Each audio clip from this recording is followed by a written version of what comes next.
Directors Williams, Wolf, Here. Hartman, Here. Adam, Here. Levanino, Richardson, Here. Lizaldi, Mosby, Here. Clark. There he is. Schneider, Patino,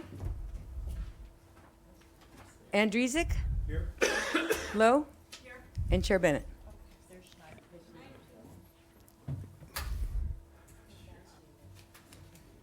Is everyone hearing Santa Barbara? Because I'm not. No.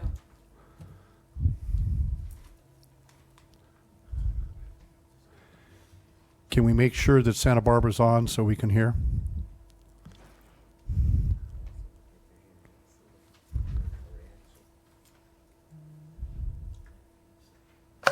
Hi, Schneider's here also, thanks. I can hear you And, loud and clear. Thank you for Mr. that. Clark. Hello. Okay. Please all join me in the Pledge of Allegiance. Please stand. Ready, begin. I pledge allegiance to the flag of the United States of America and to the republic for which it stands, one nation, under God, indivisible, with liberty and justice for all.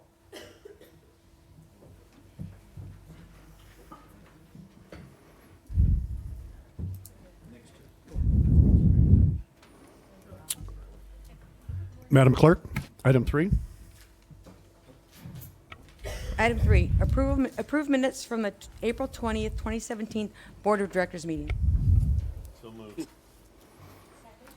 A motion's been made and seconded to approve the minutes. Are there any corrections or additions or deletions to be made? Hearing and seeing none, all those in favor signify by saying aye. Aye. A correction, we got to do roll call. Yeah, blew it the first time. I even wrote it down. Directors Wolf? Aye. Hartman? Aye. Adam? Aye. Richardson? Aye. Mosby? Aye. Clark? Aye. Schneider? Aye. Patino? Andrezek? I'll vote aye, but I don't mind abstaining. Mr. Andresik's going to abstain. Okay. And Chair Bennett? Aye. Motion passes 9-0-1. Thank you. Now we'll go to public comment. It's open to anyone who wants to talk on any item that's not on today's agenda, but is within the purview of SBCAG. Do we have any speaker slips? I have no speaker slips for public comment. Thank you. Madam Clerk, item 5. Mr. Chair, there's public comment from Santa Barbara. It's being faxed in now. Oh, okay, thank you.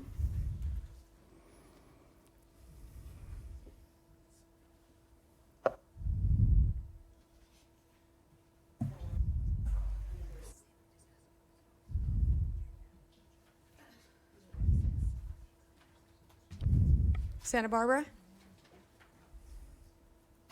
Yes, do you want me to just read the names from here? Well, I just received a speaker slip for item 6.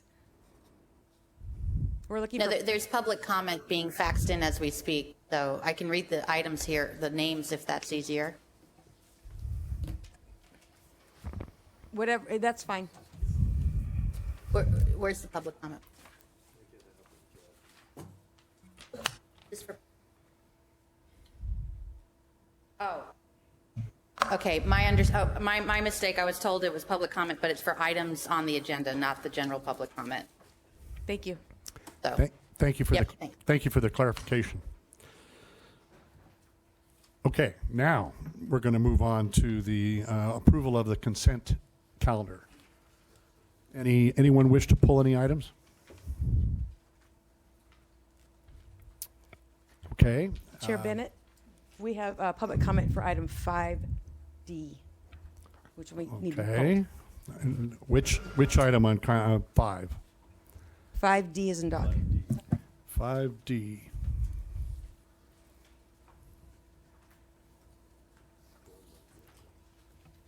Yes, ma'am.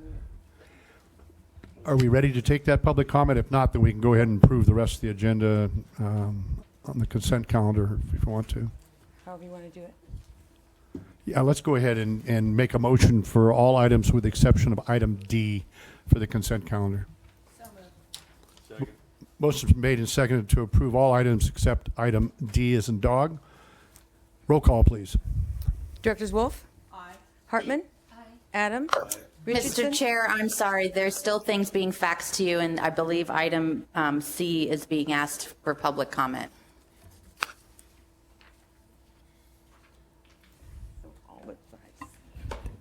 Mr. Chair, why don't we hold off on my motion, and let's do all of the public comment on the consent.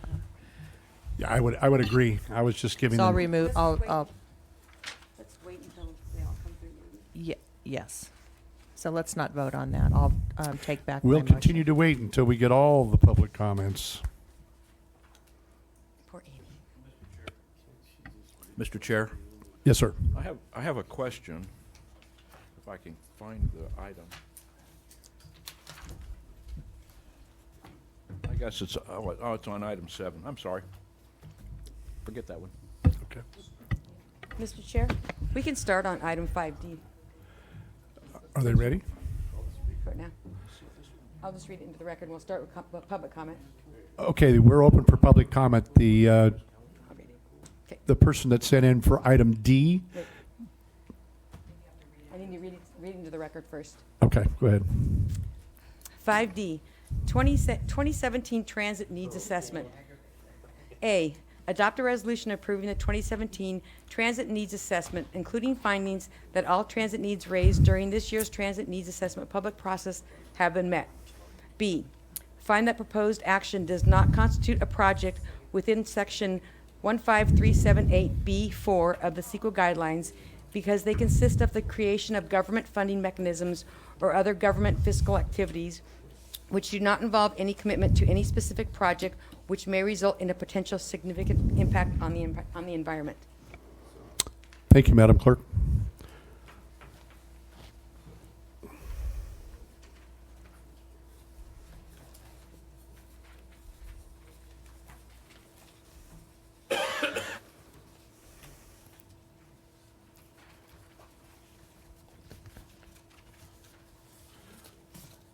Okay, by my count, we have 7 speakers for item D.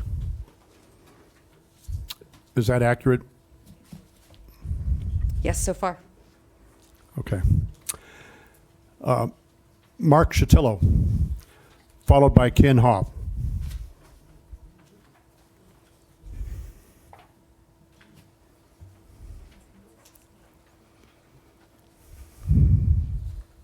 Good morning, Mr. Chair, members of the committee. My name is Mark Chatillo, and I'm here on behalf of CLAWS, the Committees for Land, Air, Water, and Species. Trying to figure which camera. Am I looking at you now, Mr. Chair, You are. as you see me? Yes, I see Okay, you. thank you. Thank you, Mr. Chair. As I think your board knows well, there's a great deal of concern about the allocation of the Transportation Development Act dollars and the use of the transit needs assessment process that SBCAG has used for the last 15 years at least, by my count. As your board knows, the TDA, Transportation Development Act, is a civil rights statute. It's an environmental justice statute that is intended to distribute state funds or public transit to meet the needs of transit-dependent communities. It is supposed to be used exclusively for public transit and alternative transportation systems in order to meet the needs of people who don't own an automobile. That has been used throughout the state as a very important source of funding to be able to support these, the needs of these communities.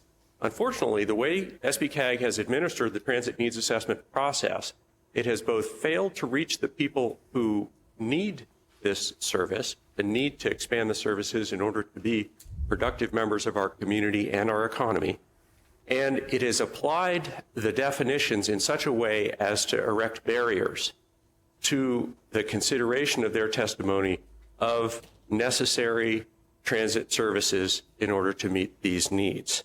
So we would ask that your board not approve the transit need assessment at this point, but direct the County of Santa Barbara to evaluate whether there are other transit needs for which the $429,000, which is all we're really talking about here, that these funds be used for their intended purposes of supporting public transit in Santa Barbara County.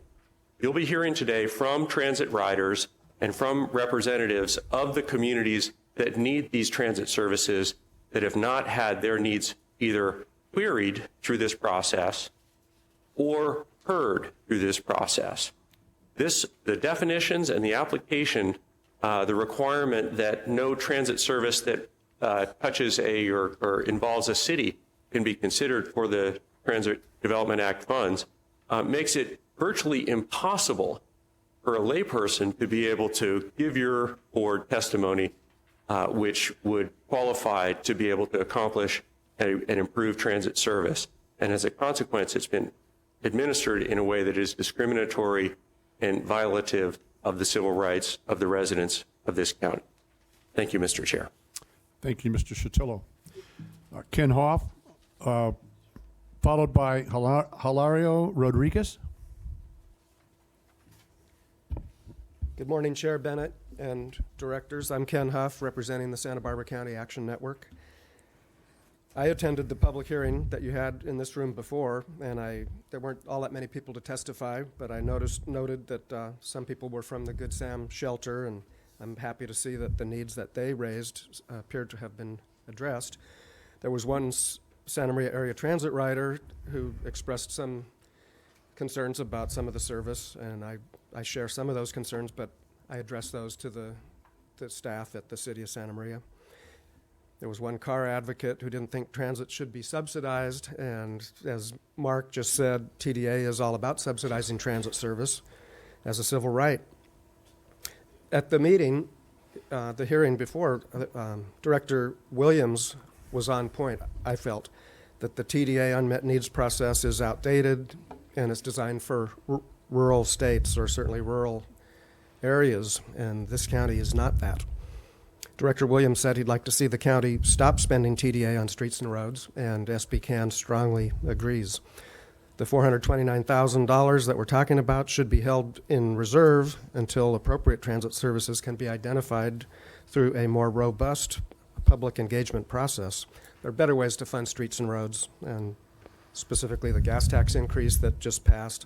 Let's not use TDA for that purpose. Thank you. Thank you. Hilario Rodriguez, followed by Blanca Ortiz.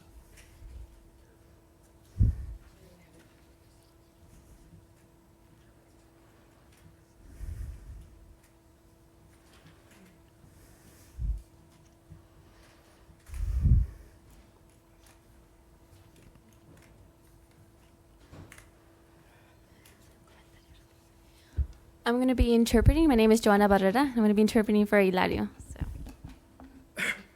We'll allow extra time, so don't be concerned about the countdown. Buenos días, señores. Al señor de Justicia, no sé qué cargo tiene ustedes cada uno. Discúlpame, venimos acordando sobre esta comunidad, de sobre sociales, de policías oficiales. Yo no sé qué tanto, porque ya nos damos cuenta que están mucha falta juntos para trabajar en esa comunidad. Pero lo que venimos pidiendo es un favor de usted. Cada uno de ustedes que tiene derecho a hacer una justicia de comunidad. He said, good morning, members, and it's a right to be able to receive the services as a part of the community, and he's here to advocate on behalf of having more resources like better public transit. Y hay otras cosas lo que yo veo para mis propios ojos. De ahí comunidad hace falta muchos, lo de necesidad que tenemos. Y aquí falta sombra para el bus, sillón, semáforos. Y no tenía semáforos donde pasé, me chocaron. Hasta la fecha nadie se hace justicia para mí. Y se quebró mi rodilla, mi tobillo, 4 partes se quebró. Y eso es lo que ando buscando para hacer una justicia para la comunidad, para hacer un cambio a nuestros hijos, nuestros nietos. Y ves a la lucha que hicimos, y usted sabe bien que lo hacemos a la lucha sobre la esencia, que hace motivos de realidad y a veces le escapa, lo echan la culpa inocente que hace daño, que él lo paga otro. Entonces no estaba bien eso, por eso venimos ahí a clamarlo para ver si qué forma podemos ayudarlo cada comunidad. He's saying that the community needs more better public transit in the terms of having shade, having more benches, and having more, better stoplights, like the way more stop signs. And he actually had he was run over by a car, and he had his 4 places in his leg broken. And he would just like to see more ability, more opportunities for people to be able to transport themselves in the city, more lines, more bus lines. And he says that it's a right that the community deserves to have more public transit. Just transportation is very necessary for a lot of folks, like especially, young students and people who don't have cars. And Mr. Chair, is he finished? Does he have more? One thing, I would ask that he space his talk out a little bit, fewer words, because the translators having difficulty getting quite a bit of the information back. So if you could ask him to shorten his talks up so you can translate, I'd appreciate that. Discúlpame lo que estoy hablando, pues quizás que estoy hablando bien, quizás no, pero mi experiencia que yo veo en la calle, le hace falta muchas cosas. Anteriormente había más mejores parques, había parrilla para hacer carne asada, la persona que fue en la guerra aquellos tiempos, y ahí como ya está anciano y ahí nomás se hace carne asada. Ahorita está quitando baño. Y eso se ve mal en la comunidad. Lugares levantamos nuestro ánimo para estar más asegurados, cambiar en nuestro futuro, nuestros hijos, nuestros parientes. Y estamos más abajo, ya vamos para abajo. Por eso lo pido cada justicia a nuestro presidente que cultive en esa manera, porque yo veo que está cultivando la guerra, no está cultivando de comunidad. He's just saying he just wants to see better resources like the parks and just in general, right? Having more money funded to those services. And he says that he's sorry that he's like speaking a lot, but he's just very passionate about having more justice made in our community, and especially for parents and the young children, right?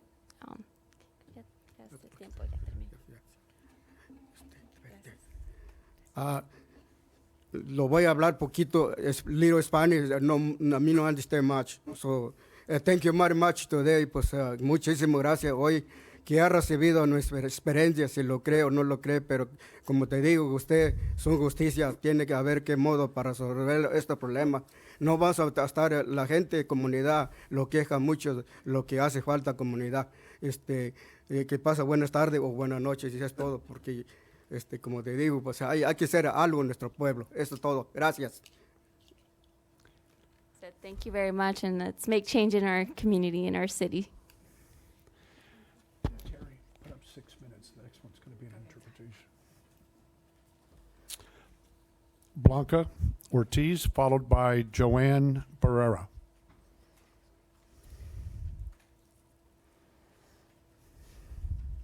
I'm also going to be interpreting for Blanca Ortiz. She has a few comments. Buenos días. Lo único que quiero decirles es que pues se necesita un poco más de bases, especialmente en Could you speak a little louder, please? que necesitan un poquito más de bases para la ciudad, especialmente para en la tarde, en la noche, que haya un mejor servicio. Es todo. Gracias. She said, good morning.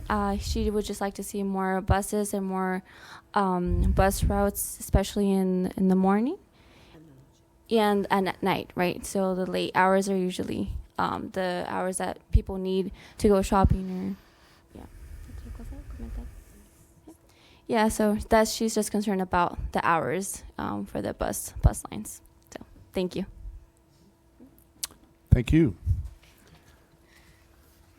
Joanna Barrera, followed by...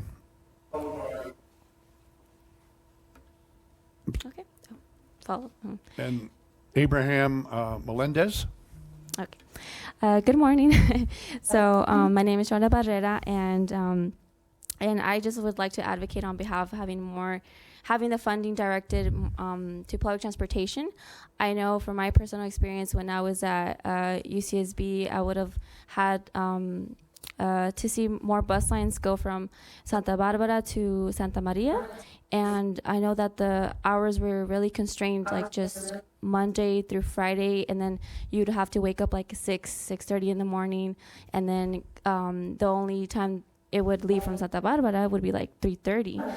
And so, Fridays, we have late classes and stuff. So I would just like to see more bus lines, for example, on the weekend days, and just later hours. And I see that there's $429,000 that could go to public transit instead of roads. And I think it's really important, especially folks that live down south, that they could be able to travel up north to see their families. I know there's a lot of students that they're from Santa Maria or they're from Lompoc, and also a lot of people who work at different cities, right? So, and I think it would be a great addition just to our communities who don't have cars. So for example, like Hilario and Blanca, who they don't have cars, so they really are in need of the public transportation. So I would suggest if you could all just think about that and the community's needs and concerns. Then that's all I have to say for today. Thank you so much. Thank you, John. Abraham Melendez. I trust I'm pronouncing that correctly. Followed by Ana Rico. Good morning. My name is Abraham Melendres, and I work with CAUSE. Excuse me. So, as a high school student in Santa Maria High, there was a couple years where I actually used the transit system myself, and I know it was very difficult to get to class on time because the schedule sometimes is not followed to the dot. I also want to speak a little bit on behalf of some of the Santa Maria High School students, because I know a lot of them couldn't be here because they're currently in classes, as well as college students. And I can tell you that a lot of them are always complaining not complaining, but always voicing their concerns about the fact that there's not enough buses, the routes are insufficient, and the schedules are not really being kept. I also got an opportunity, thankfully, through my studies to go to the Bay Area, but I don't think anyone here is asking you to build the next BART system. But I think that the money, the $439,000, that money was already allocated for transportation. So all we're really asking you is to keep it and continue to use it for transportation. My brother's currently going to UCSB, but he's renting a room in Santa Barbara, and he has to come back for dental procedures every so often. And now he really struggles to be able to take the bus that comes from Santa Barbara to Santa Maria and back. So I think that on behalf of him as well, I want to say that, again, we really want this money just to be used for transportation. Thank you so much. Thank you. Ana Rico, followed by Frank Rodriguez.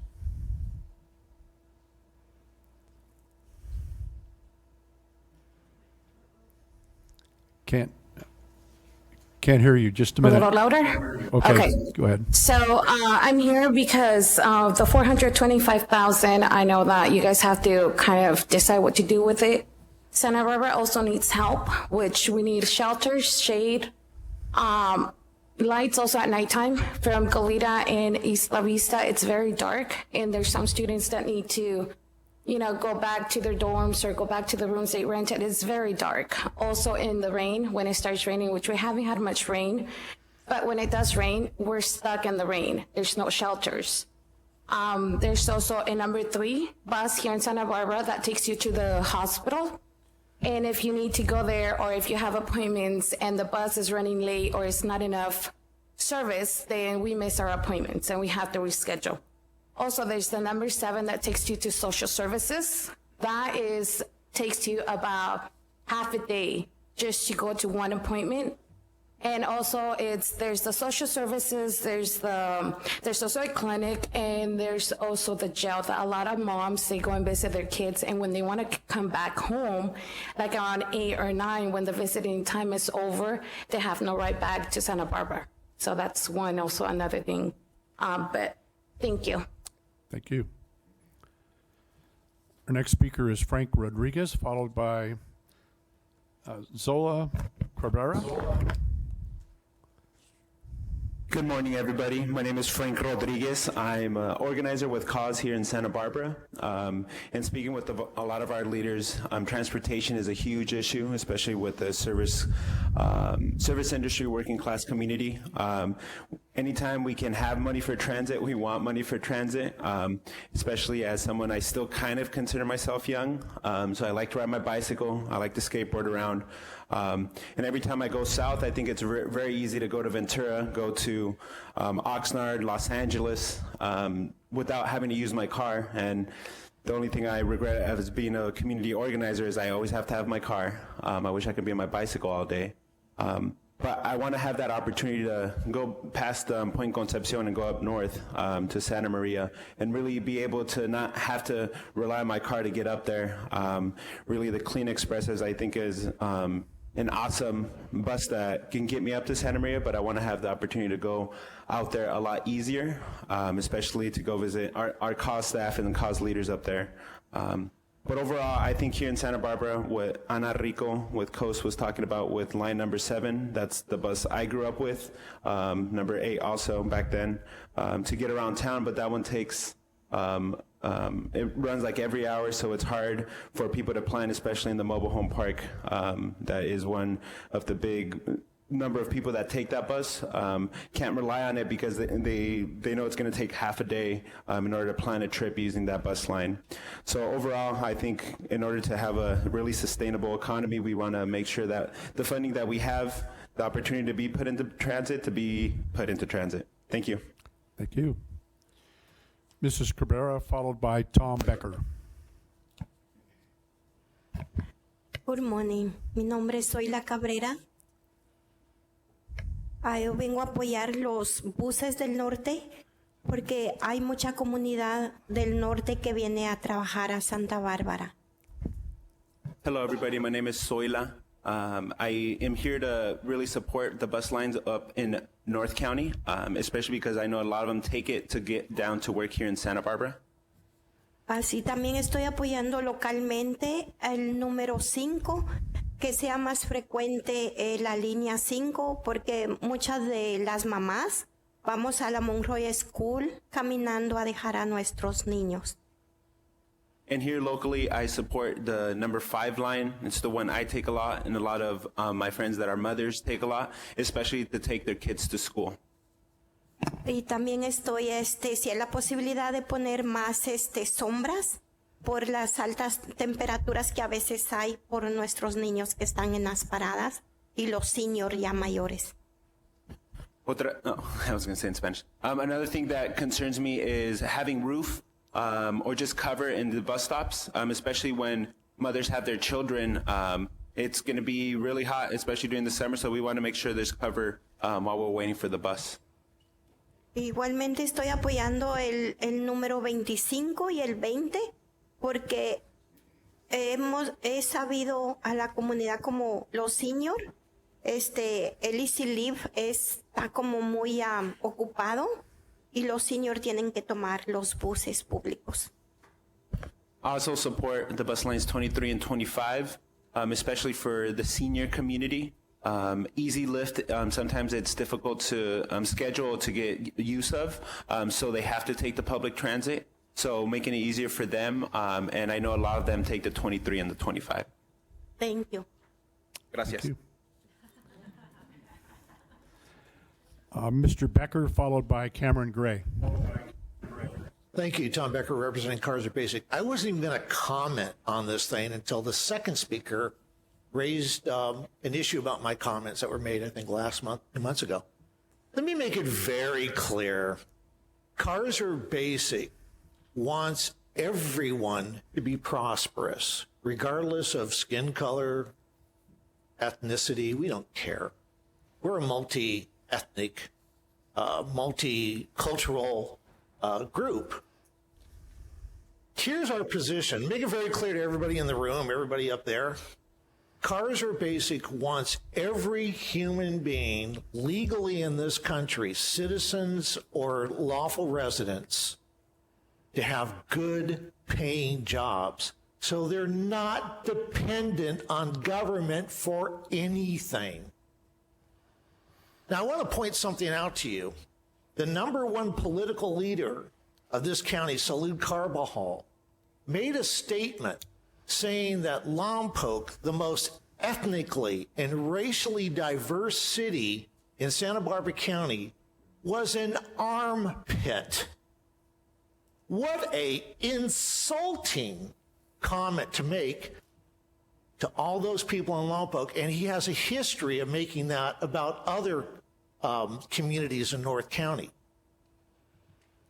His comments are supported by a lot of people sitting up there with you because you all supported him for his run for Congress. Not all of you, but many of you. Kaiser Basic believes this: a community is made up of the people in that community. When Salud Carbajal said Lompoc was an armpit, he was talking about the people in that community. Kaiser Basic sees it different. Yeah, Lompoc's rough around the edges, I'll admit that.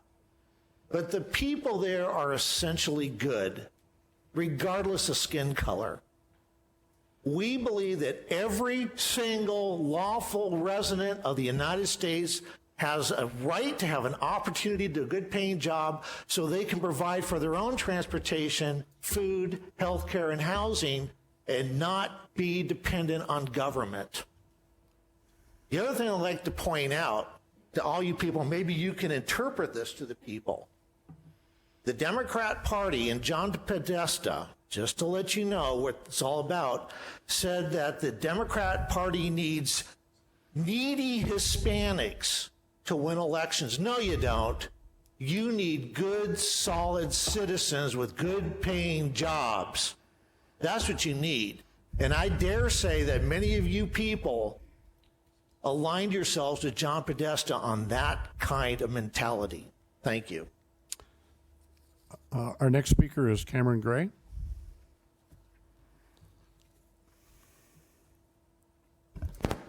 Good morning, Chair and board members. My name is Cameron Gray, speaking on behalf of Community Environmental Council.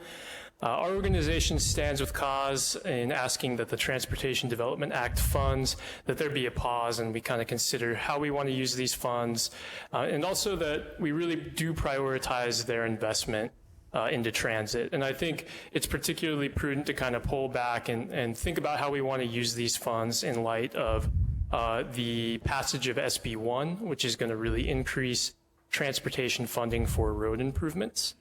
I think this is really highlighting an important issue with transportation equity in general. Who has access to transit and clean mobility options in our community. So I think moving forward, we may want to revisit some of these definitions that are used when new transit systems are proposed, to really also kind of think about how we can make transit and transportation services more equitable in our communities. So just really encourage you to maybe pull back and take pause on this item before you adopt the resolution before you today. Thank you very much for your consideration. Greatly appreciate it. Thank you. Back to the Board of Directors. What's the desire of the Board of Directors on item D as in dog?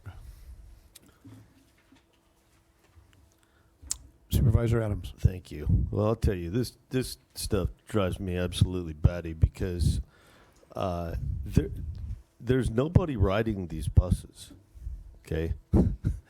Every time I look through with great difficulty, the windows on the windows have the smoked stuff so you can't see in, and the public is just denied the ability to see the utter lack of utilization of these buses. We are running these buses up and down the road all day, every day. So many of them in the Santa Maria area that they look like they're sometimes going to run into each other. And there is just almost literally nobody on them. And I'm going to ask one more time for the individual ridership on the individual routes. I have not been able for the last 4 years to get those numbers. So I'm going to ask one more time on the record, and maybe I'll get them, and maybe I won't. I don't know. but we're wasting so much money, and I've also asked for a review and to go out into the community and find out why this target audience doesn't ride the buses, and I'm told that we put notices on the buses, and then nobody shows up to the meetings. Well, that's because nobody rides the bus, and nobody saw the notice, so you can't do it that way. You have to go out into the community with a clipboard and talk to people. You got to dig deeper than we have been willing to dig in the past, and that's why you can't design a system that functions properly, because you won't go look and find out why people don't ride the bus. And I think the answers are not going to be very good, and I think mostly because the buses disrespect people's time. It costs too much time for people to ride the buses to get anywhere, and I think it would be a much better investment for us to stop these larger buses and do a ride, call for a ride, dial a ride thing, because we're just wasting too much money running these buses, these large buses up and down the road. So I think a full-scale review of this whole model should be undertaken, and it makes me so mad every time I see one of those buses, and I strain to look through the blackout and see that there's nobody on the bus except the driver in many cases. So, the efficiency of this whole system is a disastrous failure, and we vote every year to waive the minimum ridership requirements, and so I just think we need to do that. But I will make a motion to pass staff recommendations on this for now. I think we've wasted enough money on public transit, and when you find that there's nothing feasible to meet, that's a pretty low bar, given the fact that we've already waived our ridership requirements. And so I'll make that motion, Mr. Chair. With all due respect to Member Adams, I would like to have someone else who wishes to speak. So I'd like to do that before we take any motion. Thank you, Mr. Chair, and I thank you, Supervisor Commissioner Adam, for raising this point. I think it offers us an opportunity to review why it is we always come up with a finding that, in fact, we've met our unmet transit needs. I have 5 points, really, I'd like to make. And the first is I'd like to recognize Lompoc and the Santa Barbara County for standing up for the Good Sam. I think that's really important, because that was a critical need and evidently didn't meet the criteria. So that is very, very important. I'd like to look second at the shade structures. I don't know how timely it is, whether we could incorporate that into this year, or whether that could be a survey, a project going forward. But it is very, in the rain that we have in the winter and the sun in the summer, people ought to be protected. The third comment I'd like to make is Exhibit A, and that is how we define our unmet transit needs. Number 5 actually is incomprehensible to me. I don't know what it actually means. The proposed service is projected to reach a 20% fare box recovery within 3 years. I guess that's clear. 10% in non-urbanized areas providing rural services. Is that 1 year or is that 3 years? 10% in non-urbanized areas serving urbanized areas, and projected to show continuous progress toward meeting the fare box recovery rate within 3 years. So I think that's a little confusing, because I'm not sure about the time, but I think more importantly is that we need to review that, because that's the criterion that's operative, that how we make this finding, and so that's a question. I'd like to then suggest, we heard from someone from Santa Maria High School about the need for this bus service for high school students. I was a CASA for a number of years working with young people, and I trained them myself how to use the bus so that there would be greater independence and ability to get around, self-reliance. And I've noticed we have a number of grants and opportunities for bicycle training, but I don't see anything in here for bus training. And it's really difficult if you've not learned with your family like you might in New York City or Washington. So I think, you know, having grants or having opportunities to train people how to use the bus system would be very important. And to Supervisor Adams' point, I agree we have a lot of buses empty. Partly it's training, but do we have to have large buses? Could we have more smaller? I'm sure somebody's looked at that before, but that's my question. So ultimately, I would like to make a motion that we see if there's more money this year to use for the shade structures. If we can't, if it's too late in the process, I would like to have that survey done for next year.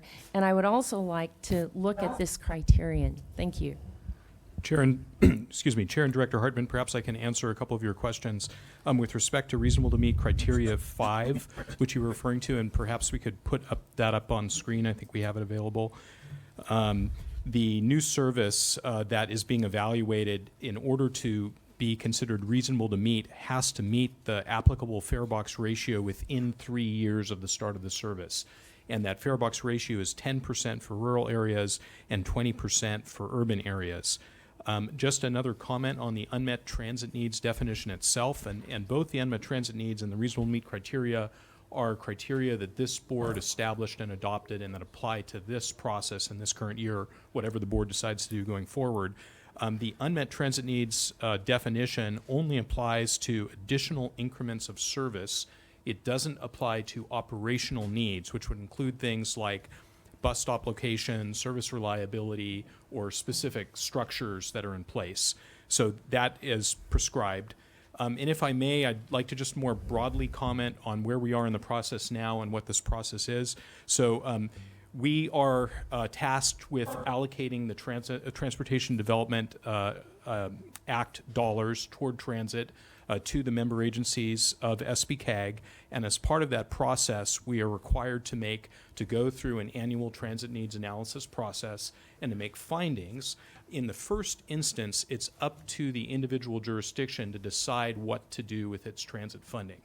And only where, as in the case of the county this year, a jurisdiction proposes to use its TDA money towards something other than transit, do we need to make a finding first that there are no transit needs, unmet transit needs that are reasonable to meet before that agency can use that funding in that way. However, again, the county could decide on its own to use its TDA funding toward transit without further action by SBCAG. So I just want to make that clear. We are at the tail end of this process this year. It is unfortunate that we did not receive some of these comments earlier. However, if it is the board's pleasure, we can go back and look at the comments that were made today and determine whether there are any needs that were raised as part of those comments that meet the unmet transit needs definition and meet the reasonable to meet criteria, and bring back this item with revised findings for the board next month. As I said, we are at the end of the process, and next month we would also be bringing forward an allocation of the fiscal year 17-18 TDA funds. So before that allocation can be made for next year, we have to make this finding. But we would be happy to review that. And furthermore, I spoke with our director earlier, and recognizing that there are some more fundamental concerns about this process, in the next cycle, beginning in September, we would be happy to bring back a more thoroughgoing item, first to the SBCTAC and then to this board, to review this process, to take a look a little bit more deeply at how we're approaching this statutory responsibility, and ask if there are ways that we can make this process more robust and answer some of the questions that were raised by Director Adam as well as you, Director Hardman. Mr. Mosby. I appreciate everybody's concerns that came up and needs that are out there. And there are other mechanisms to get to that point. And the city of Lompoc, and working with the county as well at the Bridge House shelter, is an example of how to move forward with this. And we at first it seemed like the money was going to be way too much. And as we rolled up our sleeves and sharpened our pencils, we found out that there was a mechanism and a way to get to this. And a number of the things that brought forward here, I think there's another way that some of their concerns can be met. And my question for staff is, did we meet all the noticing properly here? And we did that multiple times? And I know you guys did. I'm just verifying again for the record there. Chair and Director Mosby, if I can respond to that, yes, we go through a thorough noticing process that involves not just a newspaper notice, but a notice on transit buses themselves. We bring notices to places like Allen Hancock College, to senior centers around the county in the North County. We bring them to mobile home parks as well. So we try to target those areas that we think might be more tend to use transit more, and then we go through an extensive outreach process, which includes not just the hearing that this board holds in January, but also hearings in City of Santa Maria and hearings in City of Lompoc, as well as soliciting email comments. So we take all of those comments that we receive as part of this process, and then we evaluate those comments through the analysis that we're required to go through. So we try to be as thorough as we can. There may be ways in which we can do a better job, and we're certainly willing to rethink that and talk about that. And I know you have to go through the mechanism and process. And it seemed like, when was the closing date when you took those final comments, or is it always continuously open? So I don't know off the top of my head what the closing date was. It followed the hearing in January.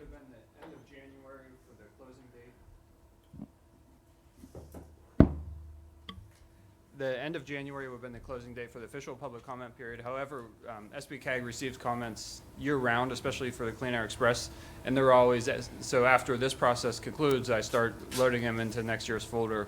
So essentially, people can make comments year-round.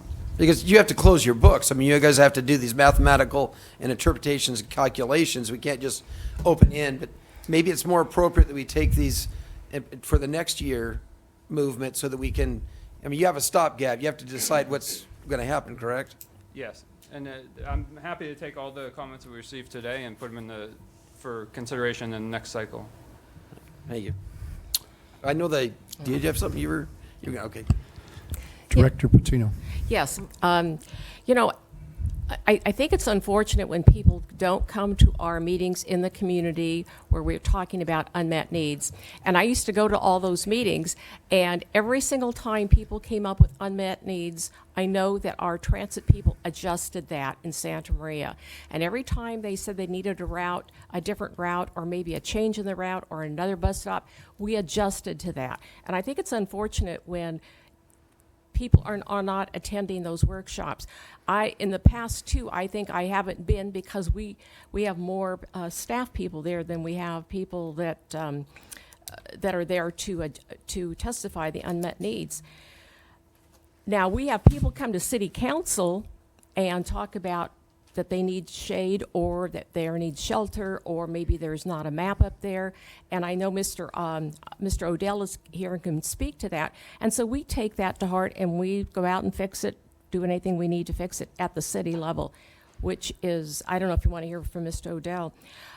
We just squeak by to make that fare box ratio. People are not riding the buses. And we try to adjust the schedule so that they will do that. And it's unfortunate, but they want the buses out there, but they aren't riding them. I don't know if you want to hear from Mr. Odell on what our shelters look like, or what's going on there in Santa Maria, but he's certainly here. And I don't know what else we can do besides do the workshops that we do. Personally, I think you've spoken well to the subject and what the city does, so I thank you for that. County Council would like to make a comment. Thank you, Mr. Chair. Members of the board. So I worked with the staff prior to this hearing. This hearing process is set out in the Public Utilities Code. And there's certain steps that have to be followed, and the staff went through those steps, including the transit needs assessment and conducting the public hearing. Part of the process is soliciting comments from the public on unmet transit needs. And we are late in the process, but we did hear quite a few comments on potential unmet needs today. So, my recommendation would be just to give the staff a little bit of time to go through those comments and just make sure that those have been addressed in the assessment, to make sure that we can support the finding that your board is making today. Okay, thank you for that. Back to the board. What's Director Wolf? Thank you, Mr. Chair. Thank you, Ms. Van Molen, for providing us another option. Because I was wondering about that, because we are hearing additional comments from the public, as much as we might want to move this forward. I think if we need to do that, that's what we should do. I would like just some clarification, though, because in our staff letter, and this has come up before, this it says unmet transit needs in the North County. So we heard today from folks in the South County. Can you clarify then, because if there's an expectation, I'd like you just to clarify for the public what their expectations should be about this issue, North versus South, and how these monies could be used. Mr. Chair and Director Wolf, and Mr. Imhoff may be able to explain some of these pieces, and he can add to what I say. But essentially, the allocations are made by jurisdiction based on population. And my understanding is that all of the jurisdictions are using, except for the County of Santa Barbara, are using all of their transit funds. So this transit needs assessment is based on the North County unincorporated area and the unmet transit needs for that area. And so when I recommended previously about going through these comments, part of going through the comments would be that some of the comments would be addressed by a different jurisdiction or are in a different area of the county. Then, if I could, Mr. Chair, some of the comments that were made down in the South County, I appreciate all the folks who came to talk to us about those issues, and I would also suggest that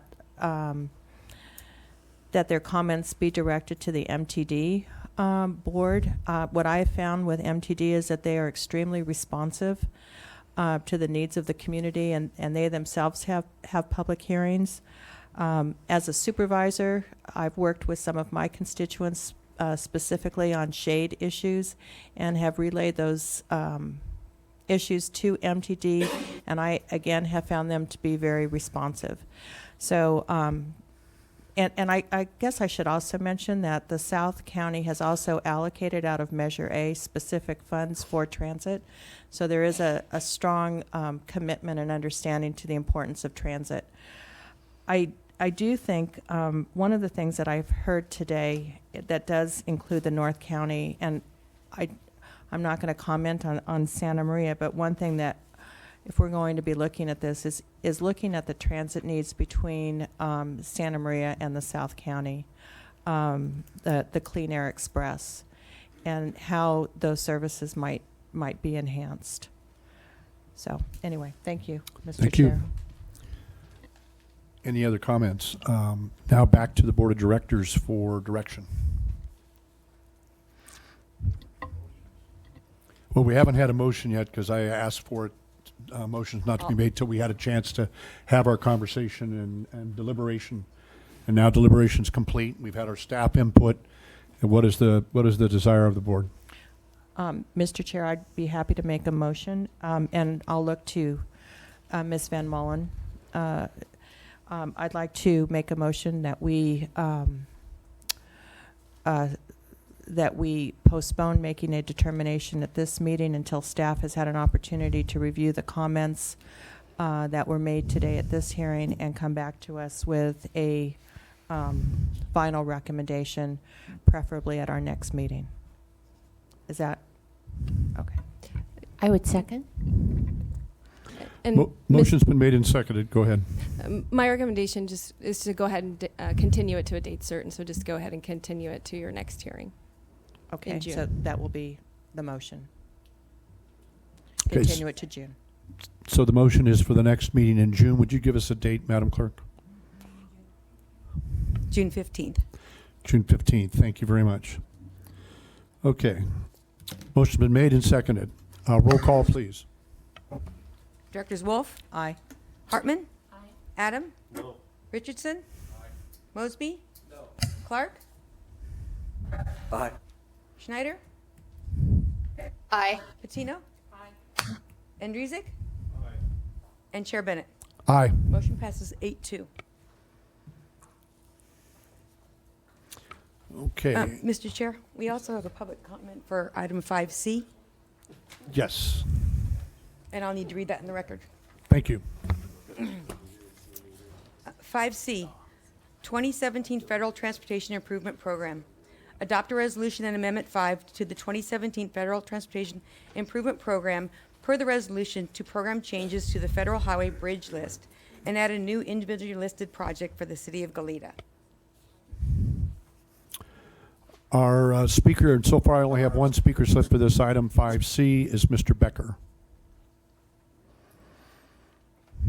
Thank you. Tom Becker, representing Cars Are Basic. We sent you a brief letter, and two people up here got it as well. I'll just read the pertinent part of it. Cars Are Basic urges SBCAG to remove, quote, this amendment to the 2017 Federal Transportation Improvement Plan per the resolution to program changes to the Federal Highway Bridge List and add a new individually listed project for the city of Goleta, San Jose Creek Bike Path South segment, unquote. Cars Are Basic has reviewed this project previously and finds this an unnecessary expenditure of federal and local taxpayer money. We have expressed these concerns with the city of Goleta in the past and have presented our concerns to SBCAG with previous public comment. Thank you very much. Now, notice this hat, Mr. Bennett? You recognize the business on that hat? You might. One of the oldest businesses in Old Town Goleta. I have 5 customers in Old Town Goleta between 217 Freeway and Fairview. 5 customers. In addition to that, I probably do business with at least 10 other businesses in that area. And guess what? They don't need a bike bridge, and they don't need a bike lane. These businesses, Mr. Bennett, in your city are struggling. They're struggling. They don't need a bike lane or a bike bridge, as you so desperately want. They need good streets. They need good streets and bridges for motor vehicle traffic. Their customers don't come to them on bikes. Their customers come to them in motor vehicles, cars and trucks. In this particular business, the oldest business in Goleta, their customers come to them with large trucks with trailers, collect equipment to go back to a job site and produce useful work. Now, I've been told to kind of tone down my comments here because I am kind of representing somebody, but they would like you to fix the roads for motor vehicle traffic. Now, taking this hat off, I'd like to say that there are a lot of people that are shocked, and I mean really disturbed, that there seems to be people jumping for joy that 110 people working for Venaco Oil just lost their jobs. That's 110 people that are going to struggle now feeding their families and paying their bills. And yeah, the city says, oh, we'll take care of them. No, you're not going to take care of those people. You never do. You don't care. Take care of the roads, take care of the bridges, support industry and support businesses. That's your job. Thank you. Are there any other speaker slips? No more. Okay. Just to comment on this, just so that everyone understands what this is, as I understand from my staff, this is the southern segment of the bikeway, the San Jose Creek Bikeway, which is a portion in the city and actually a portion in the county. And what's occurring is that the bridge that crosses over the slough and goes to UCSB is going to be replaced. It's going to be removed. And that's the issue that we're working with them on. And we're working with Caltrans in that regard and designing the bridge so that it can be accommodating, because we have to get across the slough so it's accommodating for bicycles and pedestrians both. So that's the project that's being spoken of here. So just wanted to provide that clarification. Director Wolf. Thank you, Mr. Chair. If there's no other speakers, I'd make a motion that we adopt the balance, including this item, of the consent calendar. I'd second. Motion's been made in second to adopt item C along with the rest of the consent calendar. Roll call vote, please. Director Wolf? Aye. Hartman? Aye. Adam? Richardson? Mosby? Clark? Aye. Schneider? Aye. Patino? Oh, she's gone. Andrezek? Aye. And Chair Bennett? Aye. Motion passes 9-0. Thank you. Madam Clerk, let's go to discussion items number 6. Item 6, draft Fast Forward 2040 Regional Transportation Plan Sustainable Community Strategy. Hold public hearing on the draft Fast Forward 2040 Regional Transportation Plan and Sustainable Community Strategy and the draft Supplemental Environmental Impact Report. Thank you, Chair. Good morning, Chair and Directors. We're here today for the first of 2 required hearings to consider the draft Fast Forward 2040 Regional Transportation Plan and Sustainable Community Strategy and the associated environmental document. Last October, this board selected the preferred scenario for Fast Forward 2040 and directed staff to incorporate it into the draft document and to proceed with environmental review, which we have now done. We'll be returning in August for a second hearing to request certification of the environmental document and adoption of the final plan. Today, I'll begin with just a quick overview and reminder of what the RTP and SCS are and the requirements, talk about the timeline in development and our public process, review the goals, objectives, and performance measures that apply to this plan, talk about the financial assumptions and the performance of Fast Forward 2040, and then Eric von Berg from Rincon Consultants will address the board with respect to the Supplemental Environmental Impact Report, and finally I'll close with the next steps in this process. So the Regional Transportation Plan is a plan that's required by state and federal law, a long-range planning document with a 20-year planning horizon. It shows and plans how the region will invest all available transportation funding for all modes out to the plan horizon. It's required to be fiscally constrained, which means it looks to the available sources that we have. And now, as a requirement of state law, it has to contain either a sustainable community strategy or alternative planning strategy, which I'll describe in a little bit more detail in a moment. The plan has to be updated every 4 years, and since the current plan was adopted in August of 2013, this cycle is due in August of this year.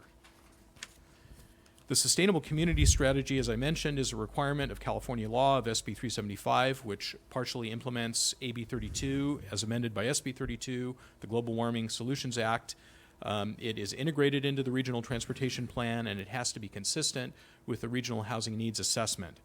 The fundamental purpose of this Sustainable Community Strategy is to show how the region can accommodate the forecast growth out to the plan horizon in a development pattern which, in combination with the transportation network and policies, will achieve the state's mandated greenhouse gas emission targets.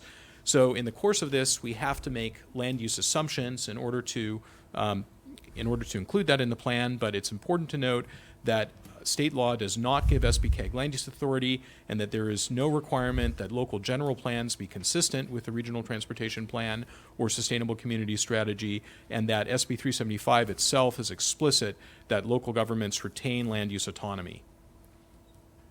So the process of development of this plan began about 2 years ago. The star shows where we are now in the process, but we began with definition of goals, objectives, and performance measures, updated our constrained and unconstrained project lists, refined the alternative scenarios and land use assumptions in close coordination with the Joint Technical Advisory Committee and our member agencies. Then the board selected the preferred scenario, as I mentioned, in October of last year. We've now drafted the plan in the EIR. We do anticipate that the California Air Resources Board will be updating its targets for the next cycle. So in this cycle, we'll continue with the zero targets we used in the previous cycle, and then the last step will be the adoption of the RTP and SCS. The public process follows the public participation plan that was approved by the SBCAG board in September of 2015. There were 3 basic phases. In the first phase, we did outreach to a range of different stakeholders and sought input on the scope of the plan. We then returned last fall with public workshops to describe how different scenarios performed, and the board selected the preferred scenario to proceed with. And then the third phase of this process is now the public hearings gearing toward adoption.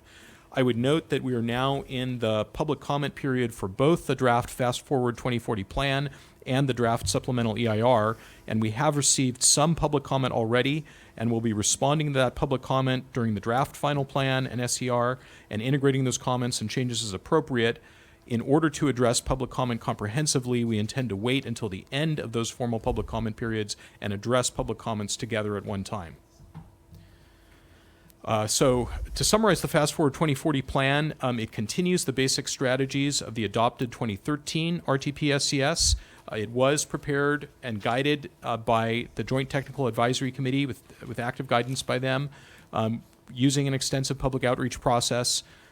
The plan's transportation investments and preferred scenario do satisfy the goals and objectives of the plan, and the plan itself was developed in accordance with the state RTP guidelines, and it meets all state and federal requirements.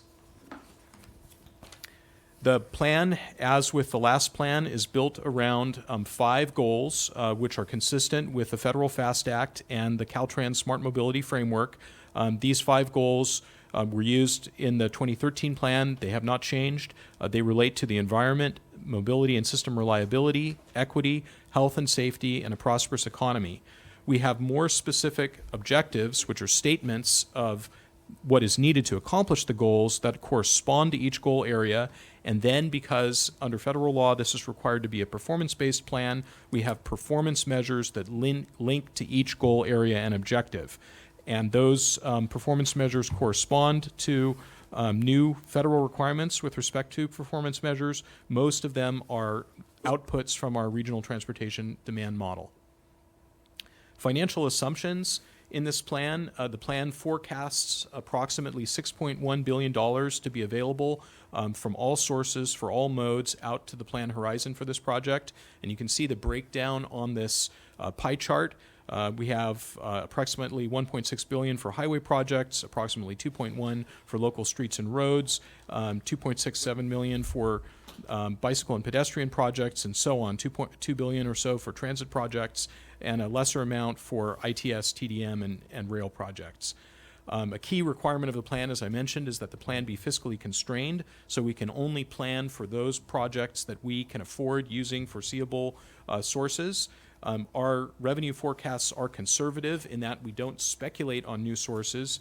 However, the passage of SB1 removes the need to speculate on certain components, for example, that state gas taxes would be restored to their historic averages. We also make sure that the revenue growth and cost escalation factors in the plan are consistent with other plans, especially the Measure A strategic plan. So the Sustainable Community Strategy component, it accommodates forecast growth to 2040. It is consistent with the 2013 RENA plan. It demonstrates how the region can achieve the state's greenhouse gas reduction targets in 2020 and 2035. And we do expect, as I mentioned, the Air Resources Board to revise the current greenhouse gas targets of 0 per capita for the 2020 and 2035 target years, in line with the projected reductions in this draft plan, which are 13.3% and 17.7% per capita for those 2 target years. The plan incorporates a preferred scenario that was selected by the board in October of last year, and the preferred scenario is essentially the same as the one that's adopted in the current SCS.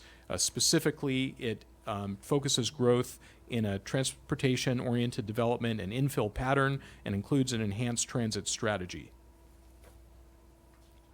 Plan performance, in very summary fashion, this just focuses on some of the kind of key performance measures that we use. If implemented, this plan compared to a future baseline in 2040, where none of the preferred scenario strategies were in place, would result in a per capita reduction of about 19% in vehicle miles traveled, about 16% in vehicle hours traveled, would county-wide result in significant reductions in congested VMT. It would achieve significant savings in annual vehicle operations countywide, and also result in increased transit accessibility and reduce those areas that would be converted to urbanized areas to provide for housing. So it develops fewer rural acres. And compared to the 2005 base year, as I mentioned, it would achieve significant reductions in per capita greenhouse gas emissions, going beyond the current state mandated targets of 0. At this point, I'll turn over the presentation to Eric von Berg from Rincon Consultants to talk about the supplemental EIR. Good morning, Chairman, members of the board. We prepared the supplemental programmatic environmental impact report for this project, and basically what a supplemental environmental impact report is that we have the existing EIR that was done previously, and then we were just looking at with this supplemental then the changes from the 2013 plan to the 2017 plan. So basically just looking at those new projects in the regional transportation plan and the minor land use changes that were in the SCS compared to last time. Again, this is an overview of the projects that were the new projects in the regional transportation plan that we focused on in doing our environmental analysis. This gives you an overview of the CEQA environmental process, and we are currently at the public review period. The draft environmental document's out for its 45-day review period, and that comment period will end on May 31st. So we're waiting to see one more. So the comments, so we're waiting till May 31st to receive all the comments, and then those comments then will be responded to in the final EIR, and that's the normal process through CEQA. Then all those comments are responded to, and if necessary, any changes or alterations to the analysis will be done in that final EIR that will come back to the board. Again, one of the purposes of CEQA is to disclose significant environmental impacts from the projects, and also really, I think, a big key component is to enhance the public participation and in providing that information to the board so that you can make a decision knowing what those environmental issues are under CEQA. This is the list of impacts that we analyzed in the SEIR. The tribal cultural resources is a new impact category that was added in 2015 to CEQA, so it wasn't addressed in the previous plan, so that's something that we added to the report this time. Next one. And what's key under CEQA is that within those impact categories, we take a look to see what level of impact there is. And here you can see that there's class 1 through 4 impacts, really focusing on class 1 impacts, any that are identified as significant and unavoidable impacts. And if there are any identified that are significant and unavoidable, then it's required to do a statement of overriding considerations that the project is important enough that those impacts are acceptable. So in this SEIR, this gives you a comparison of the impacts that we identified as class 1 impacts compared to what was in the 2013. And as you can see, there's aesthetics, biology, potential cultural resources, land use, and then transportation impacts that we identified that were identified as significant and unavoidable in 2013, and we identified the same. We'll point out in land use number 3, as far as potential conversion of ag lands, there really isn't any new projects. Any of the new projects would not have an impact on agricultural land, but we just thought it was more of a clean process to continue that as a significant impact, because those existing projects are still part of this project. The existing projects from 2013 are continued on. And then there's another aspect of CEQA that we have to look at alternatives, potential alternatives that could be put in place of the proposed project. And then there's as well alternatives that we consider but rejected because they're not feasible alternatives. We utilize the scenarios from the SES, from the RTP, SES, looking at those alternatives there, and as part of this process, looking at what is the environmentally superior project. And so that's what this table is here, looking at those alternatives compared to the proposed project. And basically what was focused on is that the proposed project is the environmentally superior project, but if you, but under CEQA, then we have to look at, okay, so that's the superior environmentally approved project, but then which of the alternatives is. And in this case, the no project is the environmentally superior project in that it would just continue, just the projects from the 2013 plan would be continued on. And so there would be basically less construction impacts, and so that's why it would be environmentally superior compared to the alternatives. So then in that case, then we have to go on beyond the no project alternative, what is the environmentally superior alternative? And that's alternative C, and it's really just a slight reduction as far as aesthetics, and that there wouldn't be as less conversion from suburban to more of an urban because the TOD element is not included in alternative C. So with that, I'll turn it back to Peter with if he has any for the continuation of the presentation. So thank you. Just to wrap up here really quickly, the next steps in the process involve the closure of the public comment periods. The draft supplemental EIR public comment closes on May 31st, and we'll begin preparation of the final supplemental EIR. The public comment period for Fast Forward 2040 closes on July 7th, and then we'll prepare the final draft of the plan. I would note that JTAC and SBCTAC reviewed the complete draft plan and environmental document in May and recommended board adoption. If there are substantial revisions in response to public comment, then we would return to the advisory committees for a revised recommendation. But one way or another, we'll be back to this board in August for the second public hearing seeking adoption of the plan and certification of the environmental impact report. And that concludes my presentation. Thank you. We do have some public comment on this particular item. I have 3 speaker slips from Santa Barbara.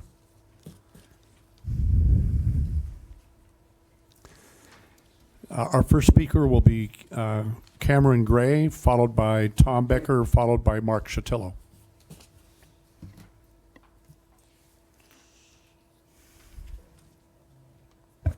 Chair Bennett and directors, again, my name is Cameron Gray, speaking on behalf of Community Environmental Council. We live in very interesting times. As I speak, global emissions of carbon dioxide are continuing to rise, and it is imperative that we work collectively to reduce these emissions.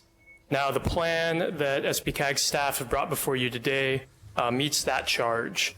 It will help us reduce greenhouse gas emissions, as you know, and it also balances a number of important regional goals that we have, concentrating growth in urban centers and increasing the use of alternative transportation modes will allow us to reduce trip distances and vehicle miles traveled, improve the jobs housing balance for the entire county, and at the same time, it's going to enhance the quality of life, economic prosperity, and health of our communities if we can take this plan and turn it into a reality.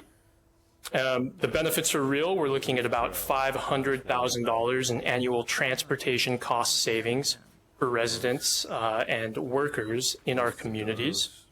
And, really the plan is talking about investments in public goods that private industry are not going to deliver on their own. And those investments are really going to deliver an ongoing stream of benefits to our residents and community members. So in closing, I really want to laud the efforts of staff to conduct a very inclusive and robust public participation process. We were one of several stakeholders that SBCAG staff met with during phase 1 outreach to kind of appraise us of of the process that was going to be used to develop the regional transportation plan and sustainable communities update. And then we also took part in a workshop here in the South County that they conducted, and we found them to be very responsive both in the past and during this process to the comments that were provided. So we're grateful for this opportunity to comment on the plan today and express our support for the update and the draft BIR. And we very much look forward to working with SBCAG, your local jurisdictions, and the rest of the community so we can turn this plan into a reality and really deliver on the promise of creating a clean transportation future. So thank you very much for your time and consideration. Thank you. Mr. Becker, followed by Mr. Chatillo. Thank you, Tom Becker, representing Cars Are Basic. As you notice in your staff report, Cars Are Basic is the only entity to actually submit some comments during this process. As of, well, yesterday when we reviewed your staff report, we're the only comments in there. We've taken the time to look at this, unlike some other people who don't.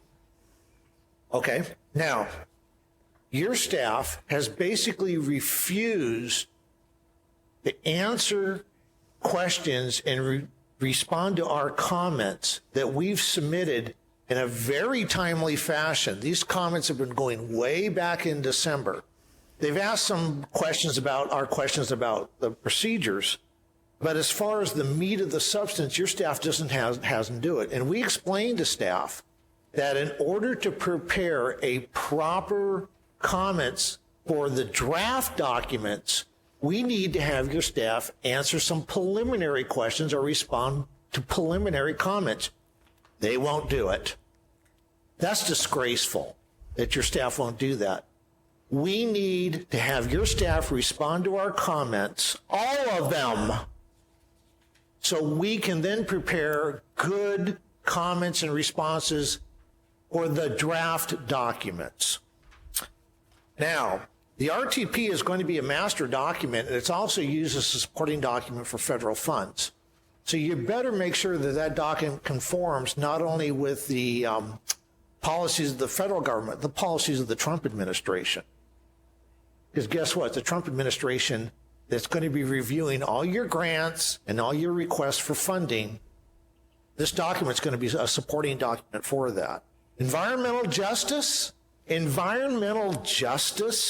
staff has refused to answer our questions about how their policies and plans have impacted poverty on minority groups. They flat out refuse. They need to answer our comments, respond to our comments, so we can then make good comments that will be inserted into the draft, not only for the fast forward document, but for the EIR. Just want to let you know, government took, on 5D about the buses, this government took more time talking about how to provide dirty bus service than they ever took trying to figure out how to reduce poverty among minority groups. You're disgraceful. And then finally, our comments on the RTP dovetail exactly into our comments on the 101 HOV revised EIR project. We're dovetailing that. We've done a very good job. You need to do your job. Thank you. Mr. Chatillo.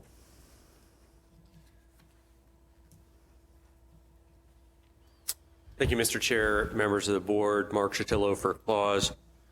We have had a little bit of time to look at the RTP. We haven't submitted our comments yet, but the deadline has not yet arrived. It's an important planning process, and we wholeheartedly support the direction, the sustainable communities strategy. We do point out, though, noted from the pie chart that staff presented that bike and rail really receive a very, very small allocation of funds in the next 20-year plan. And obviously this will be updated before we get to 20 years.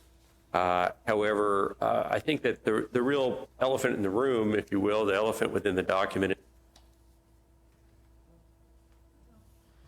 Whoops. majority of the discretionary Excuse me, I'm gonna- transportation Mr. funding Chatillo? that your board has to allocate. Mr. Chatillo, for some reason, we Yes. lost the transmission. So, We had a blip here too, so I will start again. Can you hear me now? yeah, you're still cutting, so why don't you wait just a moment and see if our, Okay. Okay, I'll try and provide a signal and I'll get closer to the microphone and advise when you are receiving this clearly. okay, you seem to be And clear right otherwise, now. we'll talk about the weather. Go ahead. Okay. Very good. Mr. Chair, members of the board, Mark Chatillo for Claus, wanted to endorse the regional transportation planning process in concept. This is a fundamental and critically important planning process looking forward for the next 20 years, and we acknowledge and appreciate staff's diligence in looking at the issues. Going forward, we support the sustainable community strategy and the alternative that's being studied. We note with some concern the small amount of funding that is proposed to be allocated for rail and bicycle transportation systems. We think that the disproportionate amount of money is being expended on highways, streets, and roads, and we'd like to point out what we consider to be the elephant in the room or in the process, and that is the 101 widening project, which has claimed the majority of discretionary transportation funds for the next 20 years to be able to advance as a project.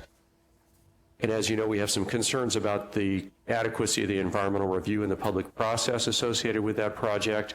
And we're concerned that the effect of the lack of alternative funding for that project has displaced what would otherwise be some important and priority projects within our community. And we would also note that the 101 widening project is as we understand it, the single largest increase to global greenhouse gases as an individual transportation project in Santa Barbara County. So while the carbon balance for the project as it appears in the draft documents makes progress, and that's laudatory, part of that progress is making up for the increased emissions associated with the highway widening project, which we think is something that really needs to be addressed in the environmental review process, but most importantly can be addressed through the development of an enhanced rail network that provides a rail alternative to the commuters that are so dependent upon and are causing such a disproportionate impact to the 101 corridor. So we pledge to engage in this process and appreciate the efforts moving forward, and thank you for this opportunity to address your board. Thank you. Any more speaker slips, Madam Clerk? No more speaker slips. Back to the board, and Director Wolf requests to speak. No questions. Anyone else? Director Mosley. Yeah. How does the document address the jobs housing imbalance? And I know it's in general you have a lot of that there, but we've had, in the last couple of years, I've seen some really good graphs and pictures out there on the jobs housing imbalance. And if that really is what a lot of what we're having to do is address this in little points and pictures all over the place. And one of the reasons why you need your widening in 101 is because you have a surplus of 20,000 jobs down there. You don't have the people there. Chair and Director Mosby, it's a very good question. The plan tries to grapple with jobs housing balance head on. That's one of the major strategies that the plan employs in order to achieve reductions in vehicle miles traveled, which translates into reductions in congestion, as well as reductions in emissions. And it does so by making assumptions about land use and where housing can go and also where jobs can go. And so in simple terms, and we base our land use assumptions first and foremost on the general plans of the member agencies, and we work closely with member agency staff to develop those assumptions.